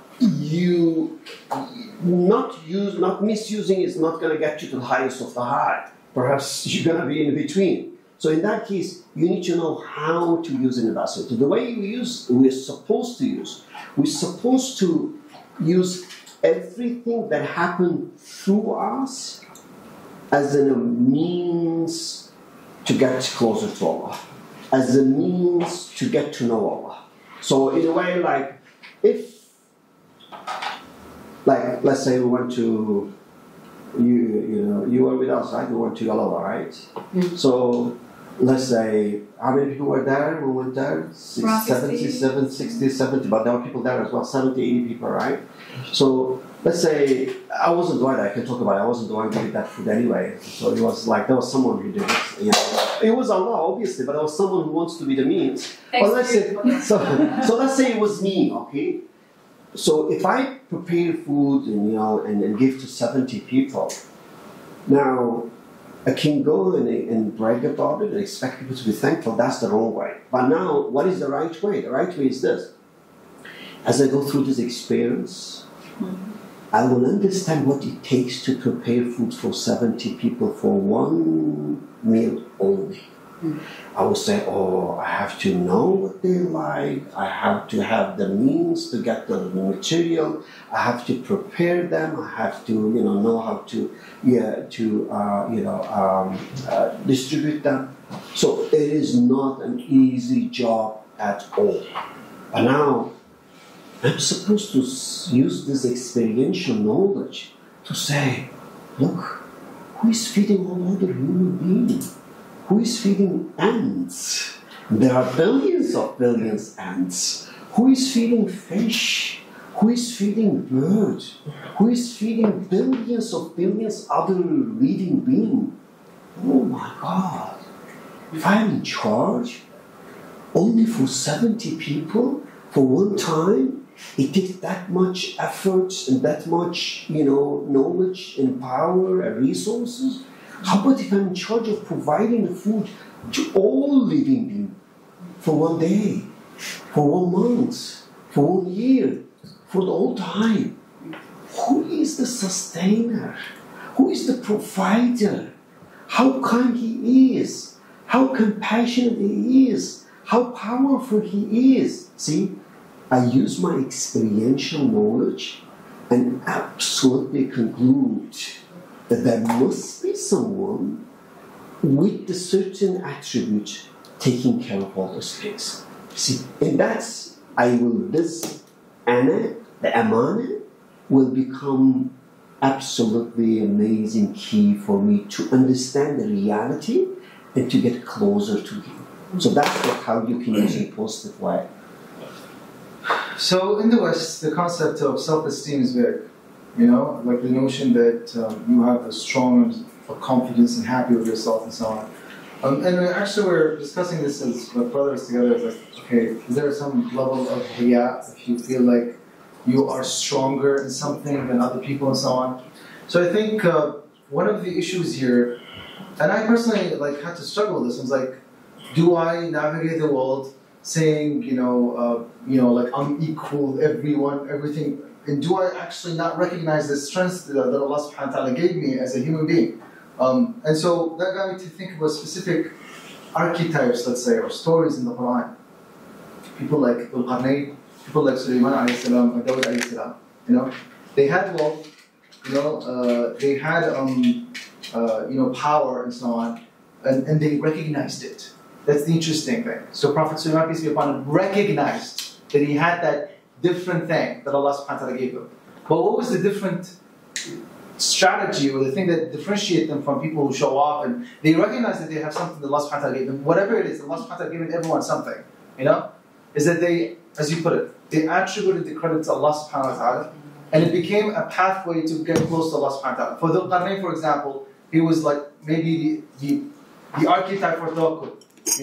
He's moving around, traveling, adventurous. I don't know, I think of Viking thing because of the, And then Prophet Sulaiman, you got the sovereignty. But do you remember Prophet Sulaiman when the throne was brought? Do you know what he said? Do you remember that? قال الذي عنده علم قال من يأتيني بعرشها قبل أن يأتوني مسلمين. قال عفريت من الجن أنا أتيك به قبل أن تقوم من مقامك وأنا عليه. بعد ذلك قال الذي عنده علم من الكتاب أنا آتيك به قبل أن يرتد إليك طرفه. Like this. This is the song. No, after it came, what did he say? They said هذا من فضل ربي ليبلوني أشكر أم أكفر. See that? See that part? Can you repeat it again? هذا من فضل ربي ليبلوني أشكر أم أكفر. أشكر أم أكفر. So he says that this is a blessing from Allah to test me whether I'm going to recognize and become thankful or I will deny from Him and become takfur, means like a denial. As the kafir means a denial. So it's all recognition or shukr or kufr. So in a way, kufr is a denial of that. So that's like when Sulaiman that happened, the Quran described. He said when the throne arrived, actually. When the throne arrived, that when he saw that, this is Adam Fadli. So that's basically give us a very clear perspective as a Muslim how we see that. But this is one thing that we say, then actually in our 5T model, as we go around we say in modern time there are 4 taghut, 4 idols that really penetrate everywhere through the educational system, that really, take us away from Allah. You know what's the number 1 taghut of modern times? That they make everyone, including Muslim, to worship. In our model, we say the number 1 taghut is the one within you, is ananiya, is the ego. Is essentially to say, we see everyone in Islam, we even take the pictures, they recognize we took pictures in someone, we had several people from Canada joining the training. We took the pictures, one of the Islamic school in Canada when we were there last time for training. When they saw that, because they didn't see we take a picture, they were like shocked, because they never pay attention that way. Because he was saying, believe in yourself, you're unstoppable. That was like a big corner with these things. You're like, I was like, what is that? How would you promote such idea? But they do it because they say, look, we need to be successful as a Muslim. So therefore we need to instill confidence in them. So that's how we become more successful. So we say no.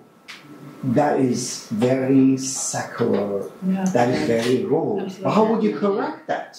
Believe in Allah. Believe in yourself. Not believe in yourself, believe in Allah. Okay. Believe in Allah can you do. But then,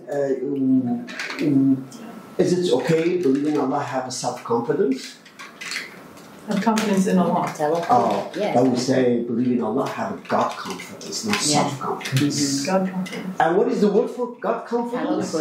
See, but tawakkul. See, we have the word tawakkul, and tawakkul is absolutely a word for God confidence. But since our knowledge comes from the Western secular, we get everywhere we go in Islamic schools as well, we see the concept of self-confidence. And as soon as we point to the concept, this is one of the things they resist right away. They say, what do you mean, you know? That if we don't tell them, they're not gonna. They already feel inferior to the Western people, and for them to be successful, we need to give them a confidence. But we say, how about replace it with God confidence? The problem we have is not with the confidence; is what is the source with which you're gonna gain confidence? Is it you has the power that could do the thing? Or is it Allah that has the power that you're supposed to the Iman connect to Him and gain the power through Him? So one thing here is that Socrates said, I know, I don't know. Which is a source of his strength is that he knew the limitations of what he knows. And then there are things that he knows, like, maybe he has some strength in and so on. So if someone says, I have tawakkul, and let's say he's like 140 centimeters, like, I'm going to be the next NBA player. I'm going to win. I'm going to be the next Michael Jordan, whatever.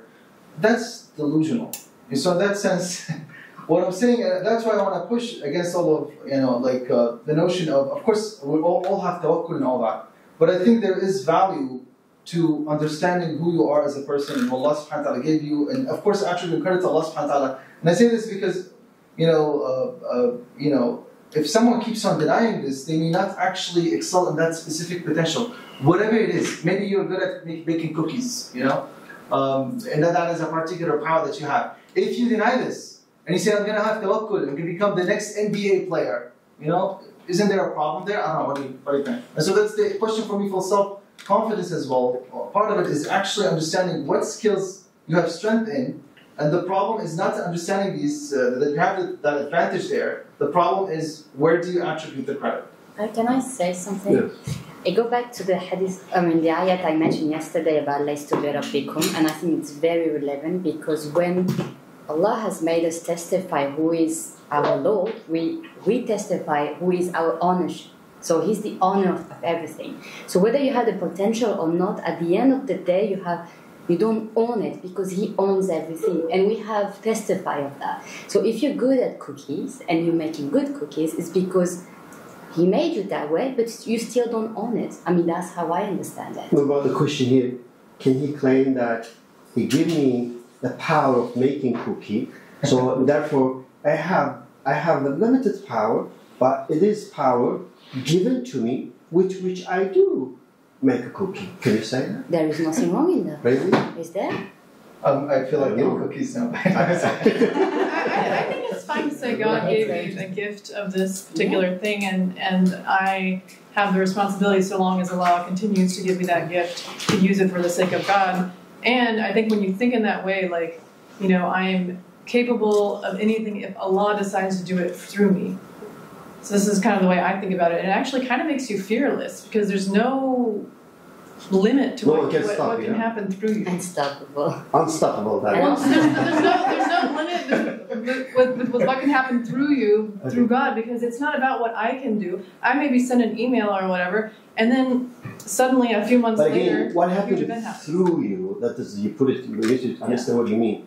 You say that is something given to you in a limited scope that is from Him. That now is your choice to see how you use and you do that, or that you have absolutely nothing and no power, that He is every moment directly creating something through you, but it's not from you. Exactly. That's one. You're just bearing witness to what Allah does through then you. how much power do you have? None. Oh, Yeah. see? So you cannot claim even There's no pressure. You don't have to be anything. You don't have to do anything. You're just bearing witness to what Allah does through you. Yeah, but then. So then can you just make tawakkul and sit down and say, Allah, do make me the NBA player, you know, because... That would be so boring. So that's what he uses for his argument. He's saying like, okay, if Allah is doing everything, so do I have to do anything, you know? I can just trust him and he can, you know, obviously he can do anything he wants. You do your let me just choose the kind of from the personal way I understand. Some people are a banana tree. Some people are mango. Some people are apples. Now, if an apple pretends to be a banana some people tree, are ants, maybe. Some people are ants. Some people are lions, whatever. Okay. You know, so if you pretend to be something else, I think for me, the most powerful purpose for you as a human being is to grow, Allah forgive me for saying this, as a banana tree for the sake of Allah subhanahu wa ta'ala. You get into a banana tree, grow into the banana tree you're always, you know, supposed to be. I don't know if I'm getting it right. And that means the first step is to recognize who you are. What kind of seed you are, what kind of potentials you are, what Allah subhanahu wa ta'ala places in you. Can a seed of banana tree become banana tree? Can a seed of banana tree has a potential to become banana tree? Has the potential. Yes. Can we say that the seed of banana tree is given potential to turn to banana tree? Yes. See? See? Then where is God? Then if everything has been given potential, don't you think that we become a deist in which that we say God created everything, gave potential in them, and He's now just watching out there. He just intervene, you know, if He wish. Otherwise, everything is just run automatically based on the given potential. Isn't that the position of deists? Do you think that the Quranic understanding of a relationship between the creation and Allah is a deistic one? I just know about banana trees. But then we keep calling a banana tree. So we try to understand it. Doesn't go deeper. Yeah. So we try to go that. Because it's actually, that's why we say when we start the programs on existence and meaning. So we are all actually, you know, are gone through secular education. Our understanding of creation is very secular. In fact, if we really design a survey, I argue, if we design a good survey, we'll find out most Muslims are deists by thinking. But they don't know they are deists. They're absolutely against deism. But they actually, practically speaking, they are deists. The way they perceive the reality is really no different than the claim of deism. So therefore, we need to look at what is the Quranic way of looking at the creation. How are we supposed to see the connection between the banana seed and the tree? And how are we supposed to see the connection between the banana seed and the Creator? Is He just create the seed and give the potential and set the setting and let it to just run by itself? Or is every moment directly connect to Him, happens with His power, with His knowledge, with His engagement? That is, in the Quran, you know what is the name of Allah most cited after Allah? Ar-Rahman. No. No. Ali? No. See, we all read Quran. The name in the Quran most cited after Allah is Rabb. Rabb. Why Rabb? Because the Quran wants us to know Allah as a Rabbul Alameen. That's why we say Alhamdulillah Rabbil Alameen. So is it you can say just Alhamdulillah, so hamd to Allah. But when we say added Alhamdulillah Rabbil Alameen, so why we repeat it again and again every time in prayer, and it's mandatory. So we already say Alhamdulillah, so we say thanks to Allah. But we're adding right away Alhamdulillah Rabbil Alameen. So, and you look at it when like Ibrahim alayhi salam, when he says, إِسْقَالِ لَهُ أَسْلِمْ. That's, to me, is the definition of what does it mean to be Muslim. He said he was told, submit. Aslim means submit, right? Muslim is the one who submit to Allah. What he said? You know what he said? إِسْقَالِ لَهُ أَسْلِمْ. قال أسلمت لرب العالمين. So he says, look, he again use Rabb and Rabbul Alameen. Why he use Rabb and why he use Rabbul Alameen? He says, قال أسلمت لرب العالمين. And he says, they use the past tense. قال أسلمت, I already did. Which means that he's saying, look, who am I? I was not going to submit. Everything in the universe, they already submit, they already sustained by him. Rabbul Alameen. He is the one that's sustaining everything. How can I claim? How can I not to submit to him? So you see the submission, the true submission comes after the recognition of Allah as the sustainer. Rabb is the sustainer. Rabb is the one that who not just create, who take care of everything, who take care of all the needs, all the wants, all the desire of all being every moment. Which means that, you know, if I want to talk, I can't.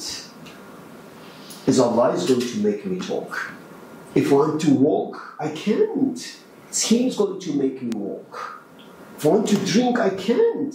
So Allah is going to make me drink. Remember again Ibrahim alayhi salam. It says that, you know, it's like in a way, who is your creator? Do you remember that ayah says? Yes. What was it? Oh, who says, هو خلقني ويهدين. Do you remember that part? Yes, yes. الذي خلقني ويهدين. والذي هو يطعمني ويسقين. هو يطعمني ويسقين. وإذا مرضت هو يشفين. والذي أطمع أن يغفر لي خطيئتي. See that? He says, he is the one who created me, and he is the one who guides me. He is the one who feeds me. He is the one who gives me a drink. Means I'm a baby.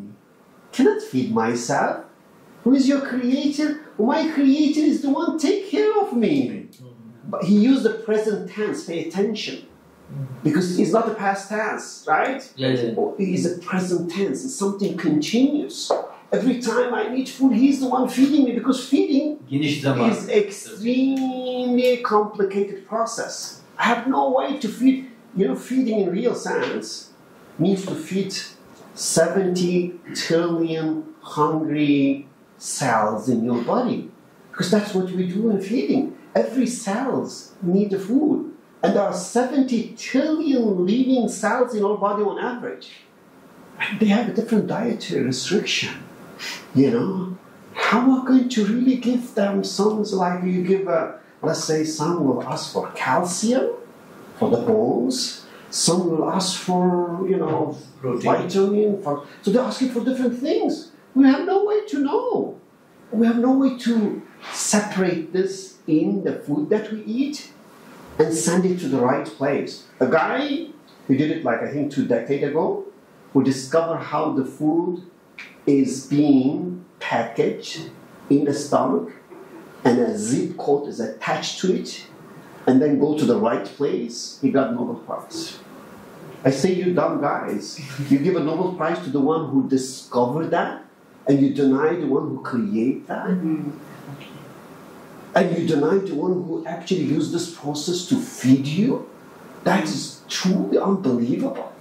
That is why you say, look, there's a food distribution system in your body that even the discovery of this, you know, is extremely, extremely valuable, high level of understanding. You give Nobel Prize, and you just deny the one who create them and the one who feed you every day through that. So that is the position of human being. That's what the Quran says with what says. إن عرضنا الأمانة على السماوات والأرض والجبال فأبين أن يحملنها وأشفقن منها وحملها الإنسان إنه كان ظلوما جهولا. Yeah, that's about the amana. It says ظلوما جهولا.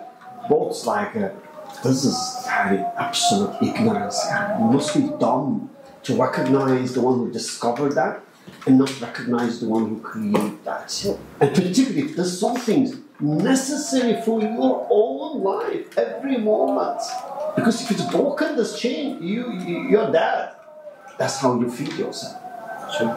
In the break, we with brothers discussed what's the question? And he asked, I say, what's the purpose? Because somebody must be someone or somebody who's the purpose of everything. Purpose of me, purpose of other, purpose of the universe. Because, for example, if you go to the art gallery, painter, artist, yeah, who paints the portrait, say that I see something, but he will be more happy if someone will give the estimation, gives the mark, gives the he explains the potential, his power, not his skill. So it's as I said, what's the difference between it? I think it's somebody who knows the purpose of everything, who can gives some understands everything and gives some viewpoint of something. That's very, very interesting. Yeah. But that's why I say I don't know. Like, I don't know what you thought about it. Like one thing I still like. I kind of have a question, puzzling. Remember one thing we believe in Jannah. That what is the greatest pleasure in Jannah? To see. To see Allah, right? So my question: have you ever thought about it? What are you going to talk to Allah when you have your first meeting with Him? Really? Have you ever thought about it? I think I would make some Really? What are you going to really? I mean, what are you going to talk about it? Really? I mean, let's say you as a human, and obviously like a teeny tiny atoms in the whole creation, but now you're going to meet with the Creator of everything, and it gives you importance to take you directly to His presence and have direct communication with you. What would you say, Rebecca? In the paradise or in the barzakh? Because it is not in paradise. I think in the paradise, it's not within the paradise. When you go to paradise, we don't say Allah is in paradise, obviously. But this is what we're going to have it when we go to paradise, inshallah. So the question here, what would you say? Service. Huh? Question? Question when you meet Allah one-to-one, first time, what are you going to say to Him? بلا شهدنا. Sorry. You're already in paradise, that's fine. So you see will that? meet in the paradise. Even Rasulullah said that every Friday something. Yeah, but you see that? How, like, if you really think about it, what is the potential of human being? That's why when they set the goal of like, well, I'm going to get this career, like this, that's, you think you created for that? So you created with potential to go beyond all creation and to directly meet and be friend with the Creator? And you don't see that's enough as the highest aim for you in life? And you make the worldly thing as the goal for yourself? It's unbelievable. Like someone like, one of my favorite guy, Nietzsche, Friedrich. Anyone read the Friedrich Nietzsche? Yeah, Nietzsche. Nietzsche is a very strange guy. He's the guy who says God is dead, by the way, Yeah.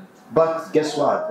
I think the guy, what he was talking about the Christian nonsense Trinity, he was not talking about the God himself, because if you read it, you will understand. The guy was truly, sincerely seeking for the truth. I think more than most Muslims, if not all. Yeah. So he was a truth seeker, but unfortunately he couldn't find, again, based on what I read it, I don't know his intention ultimately. But one thing he said in one of his book I read it, Thus Spoke Zarathustra. In that he says this. He says, I can understand that how human being with this amazing potential. He called it Uberman. So Uberman is like his Superman. Okay, just human with this amazing potential. How they can be satisfied with a small pleasure in the modern time? He was like, with this consumer culture, with like people seeking here and there, including fame, including career. He was professor at the university. He realized this is a nonsense. He left the university and went, lived the rest of his time on top of mountain. And he's just like, what is that? I'm going to just, go there and get a title and then try to play a game and try to seek satisfaction. This is pointless. But he was very amazed that human with such amazing potentials can somehow seek, because he didn't believe that you can be, because the Quran says the same thing. He didn't believe you can be satisfied, But he was puzzled at how people try to be satisfied with the little pleasure. The pleasure of eating, the pleasure of sightseeing, the pleasure of, I don't know, like the position, pleasure of fame, the pleasure of success. He could not think that could satisfy the human being. And what Quran says, remember? Allah, Quran says, nothing can truly satisfy you other than the remembrance of Allah, knowing Allah, connecting to Allah, making Him as a goal. It's not like making career as a goal. So your goal is to how I can know Him better, get closer to Him. That's the thing. That's great. Actually, sir, there is a poetic verse of Allama Iqbal, Sir Muhammad Iqbal, regarding this Nietzsche's search of purpose. And he says, अगर होता वो मजरूबे फरंगी इस ज़माने में तो इकबाल उसको बताता मकाम किब्रिया क्या है. Translate. Farsi, I think. I get half of it almost. It's about if he would be an alive, like in my time, I would tell him about the status of my God. I would say what? I would say him what is the status of creator. So in other words, but does he mean that he thought like Nietzsche didn't know about creator? I would teach him how he knows that what is the state of creator? Because again, as I mentioned, I think the guy is like, my guess, Iqbal says this because of the common perception of like, this guy is purely atheist and he denies God and God is there. But it's actually in reality, I think the guy was, at least from my reading, was sincerely seeking the truth.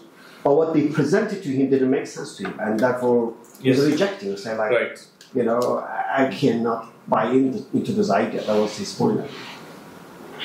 So one of the things that Islam does is that it expands your inner universe. You know, and I say this because I was talking to this guy, like in my security shift. By the way, security, if you want to become a philosopher, thinker, that's what you do. Because there's like I'm 12 hours. A lot of time, right? There's nothing to do, and we're like to be or not to be, and it was so smart. I was like, how many this? It's like, what am I going to do? I don't know. So we just like philosophizing, right? And so, and also I do all my essays and writing. It's amazing.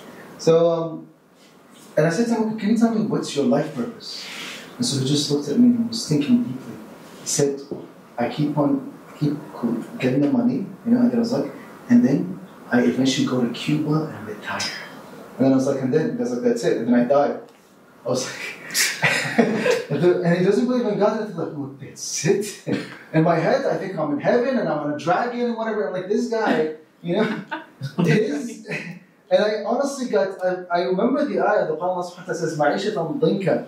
You know, like, dinka, you know, pressed existence. I got suffocated because of the like limitation of the future, and also got suffocated by going back in the past. Our story as Muslims is more, it's massive. We're part of the entire creation.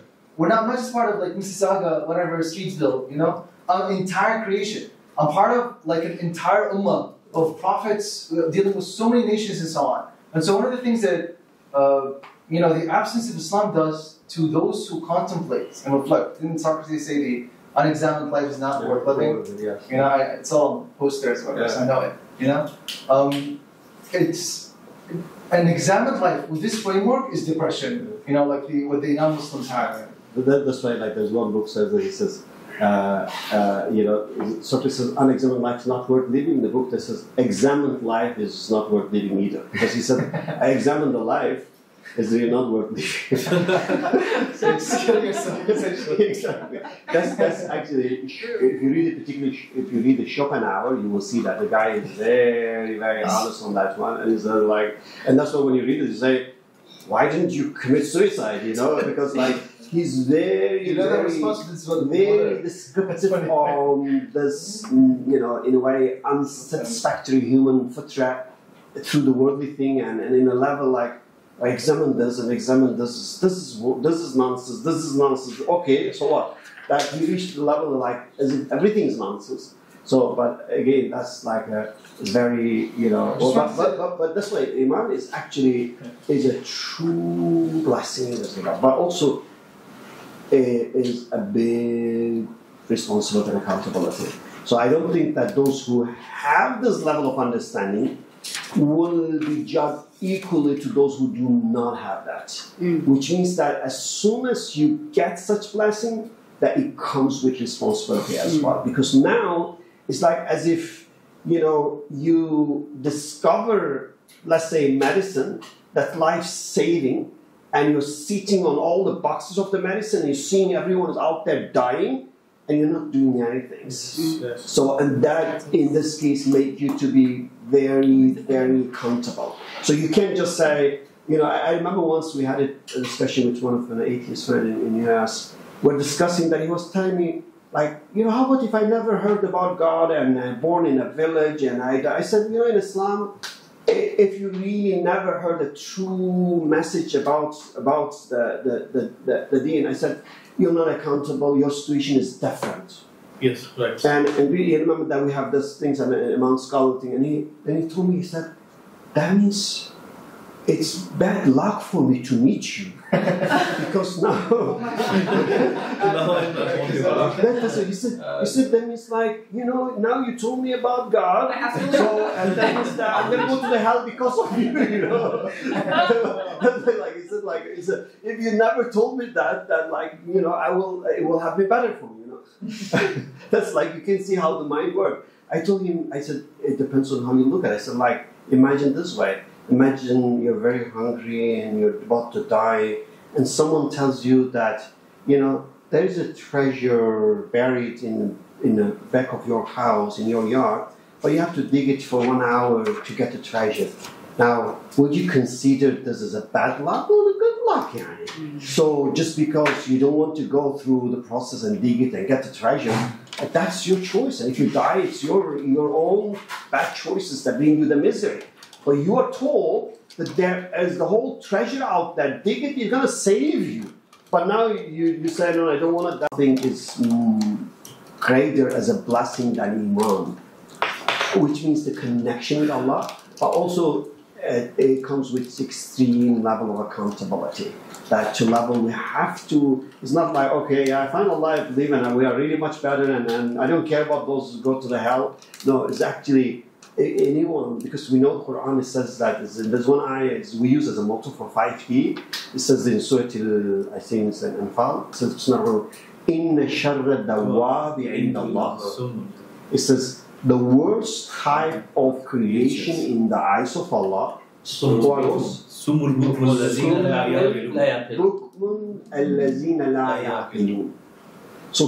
means that those who are not willing to hear. They close their ear to the truth. Right. They don't want to hear. I'm busy, I don't care, I'm not interested. Allah doesn't like that. So a lot of people actually modern times like this. They have no interest. They don't want to hear. They don't show any interest in that. That Allah doesn't like that. It's very clear. Then second, when they give the information, they say, thank you very much. Yeah, exactly. That's what they say. Oh, I don't care. But second, bukmun. What does bukmun mean? Those who learn the truth, but they don't tell it. You see? Which basically means that it becomes an obligation on us. If, in this case, that ayah clearly says that once you know, then now it's your obligation to communicate to others. But obviously it doesn't go and force them. It means that you have to reveal the best communications through your action. So you have to now become good examples. You have to now, use every opportunity to, in a way, to communicate the message to others. And الَّذِينَ لَا يَعْقِلُونَ, and those who do not use their mind. And it's like, that's why when I was first reading Reflect on it, I was like, is this philosophy book? Like a philosopher will say you have to use your mind. But the ayah says, Allah does not like you if you're not using your mind. But when I use my mind, I have to ask questions. I have to think critically. So in our 5D model, we put the thinking at the name of model, and we put critical thinking as one of the 5 pillars. And in some places they say, "Astaghfirullah, you know, don't make students to questions and in that way, like, you know, why you want them to ask the question?" We say, like, thinking is questioning. So, and Allah says, "I don't like those who do not think." That means you need to encourage them to think. So therefore, it's really, in a way, it's a great opportunity, but also a great responsibility as well. What is the time? Hocam, just on time. Just 1:30 and you finished the session on time. But guess what? We haven't started even. Yes, we so what I suggest, that was just the part of brain exercise. I have the whole. I actually did publish several articles on the subjects. I published a book on the subjects. So, and we developed the whole model on the subjects. So I don't know. We just had the whole brain exercise, and I think we need a whole week maybe. Hocam, what I suggest, normally we have discussion hour afternoon. Yeah. So these 2 hours are like more lecturing, and the other hour is more about discussing. So what I suggest is we can do that discussion part as a lecture, because we already did our discussion part in the morning sessions. So we can do it kind of a lecture. No, but she said she doesn't like lectures. So just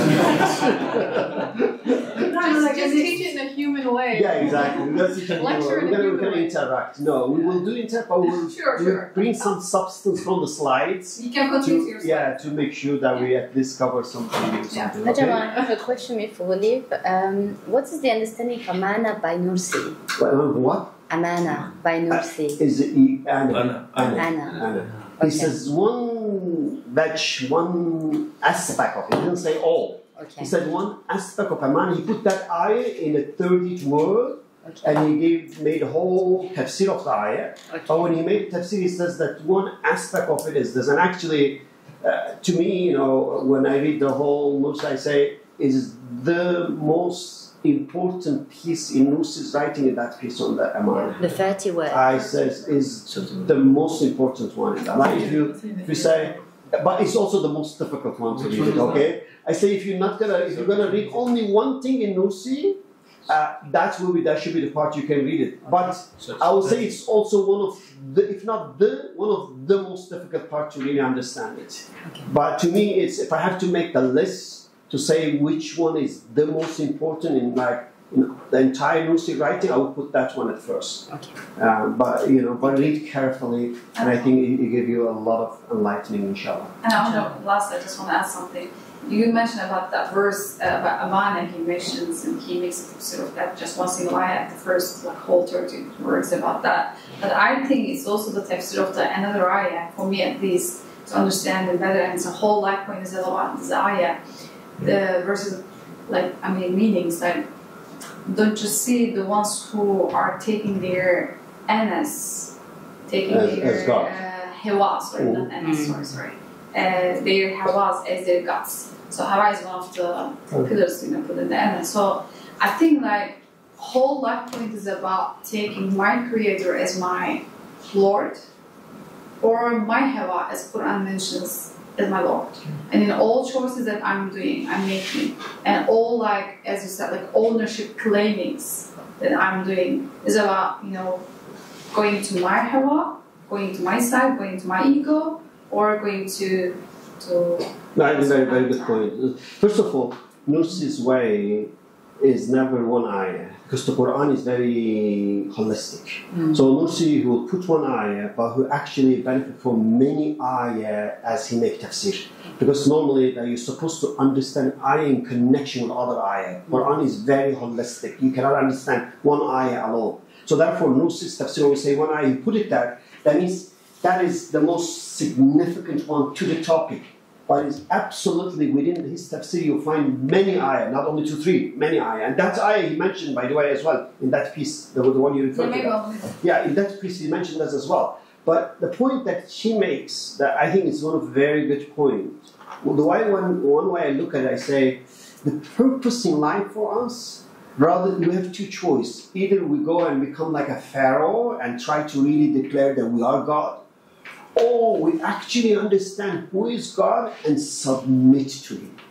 So that's really, in a way, what the whole test is all about. That, because I see the nafs and everything comes because of that. So once we do not submit to Him, then we think we have something that the nafs take, in this case, a kind of power from that and start to misguide you or take you to the wrong direction. But the starting point is always ana, it seems like. And the way I look at it, like even like, let's say I look at it for myself, for my kids, well, what can we do? What is really the purpose? I see, like, let's say as a parent, my job is not like, oh, to get a good education for them or good job for them, let's say, have them to have good family, all the things. No, I say, what I really should do and I could do for them is, if I can help them to connect to the Creator, not to the parents, not to the, let's say, the husband and wife, not to the worldly things, have them to connect to the Creator, which means have them to recognize the test for us. Either you, in some form, claim that I am a God, though you don't say explicitly, but that's what you mean in your action, or you recognize who is the sustainer, you just submit to Him. So, and once you submit and connect to Him, I say that now you can fully trust Him and make a tawakkul, and you are now in a really safe hand. And I don't see any other safe hand for anyone, including myself or my kids or anyone else. So that's where I see that's basically what the Quran is doing to us and telling us and saying, look, you know, there's a Pharaoh inside you, that you acting like a God, that you're not God. So you have to recognize your true nature, your true fitra, and give up your claim of doing something or being something or having something, and submit to Him and know everything. But after that, you gain infinite power, but not your power.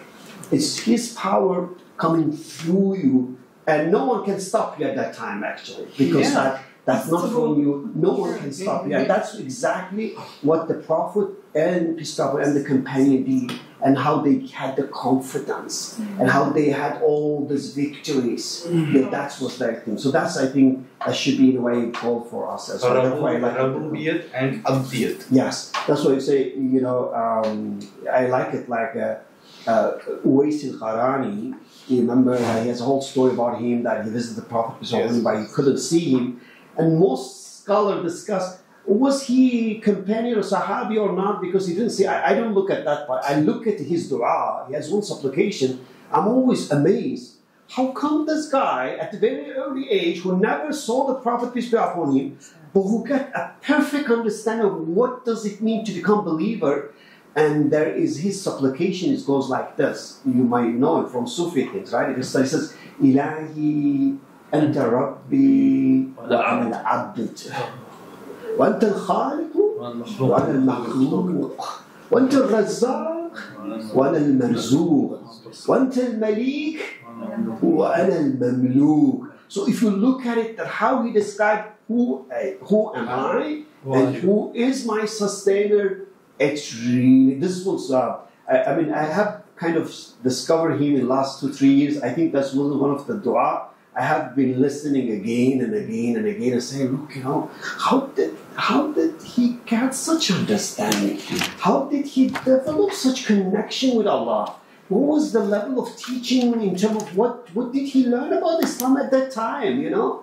But to me, it shows the highest that we could go as a Muslims, that we're supposed to go. But also shows like, at that time, with very limited means of communication and education and everything, he managed to get this level. I'm still puzzled how he got it that way. So therefore, and I think it's all about to know him as a Rabb and know you as an Abd.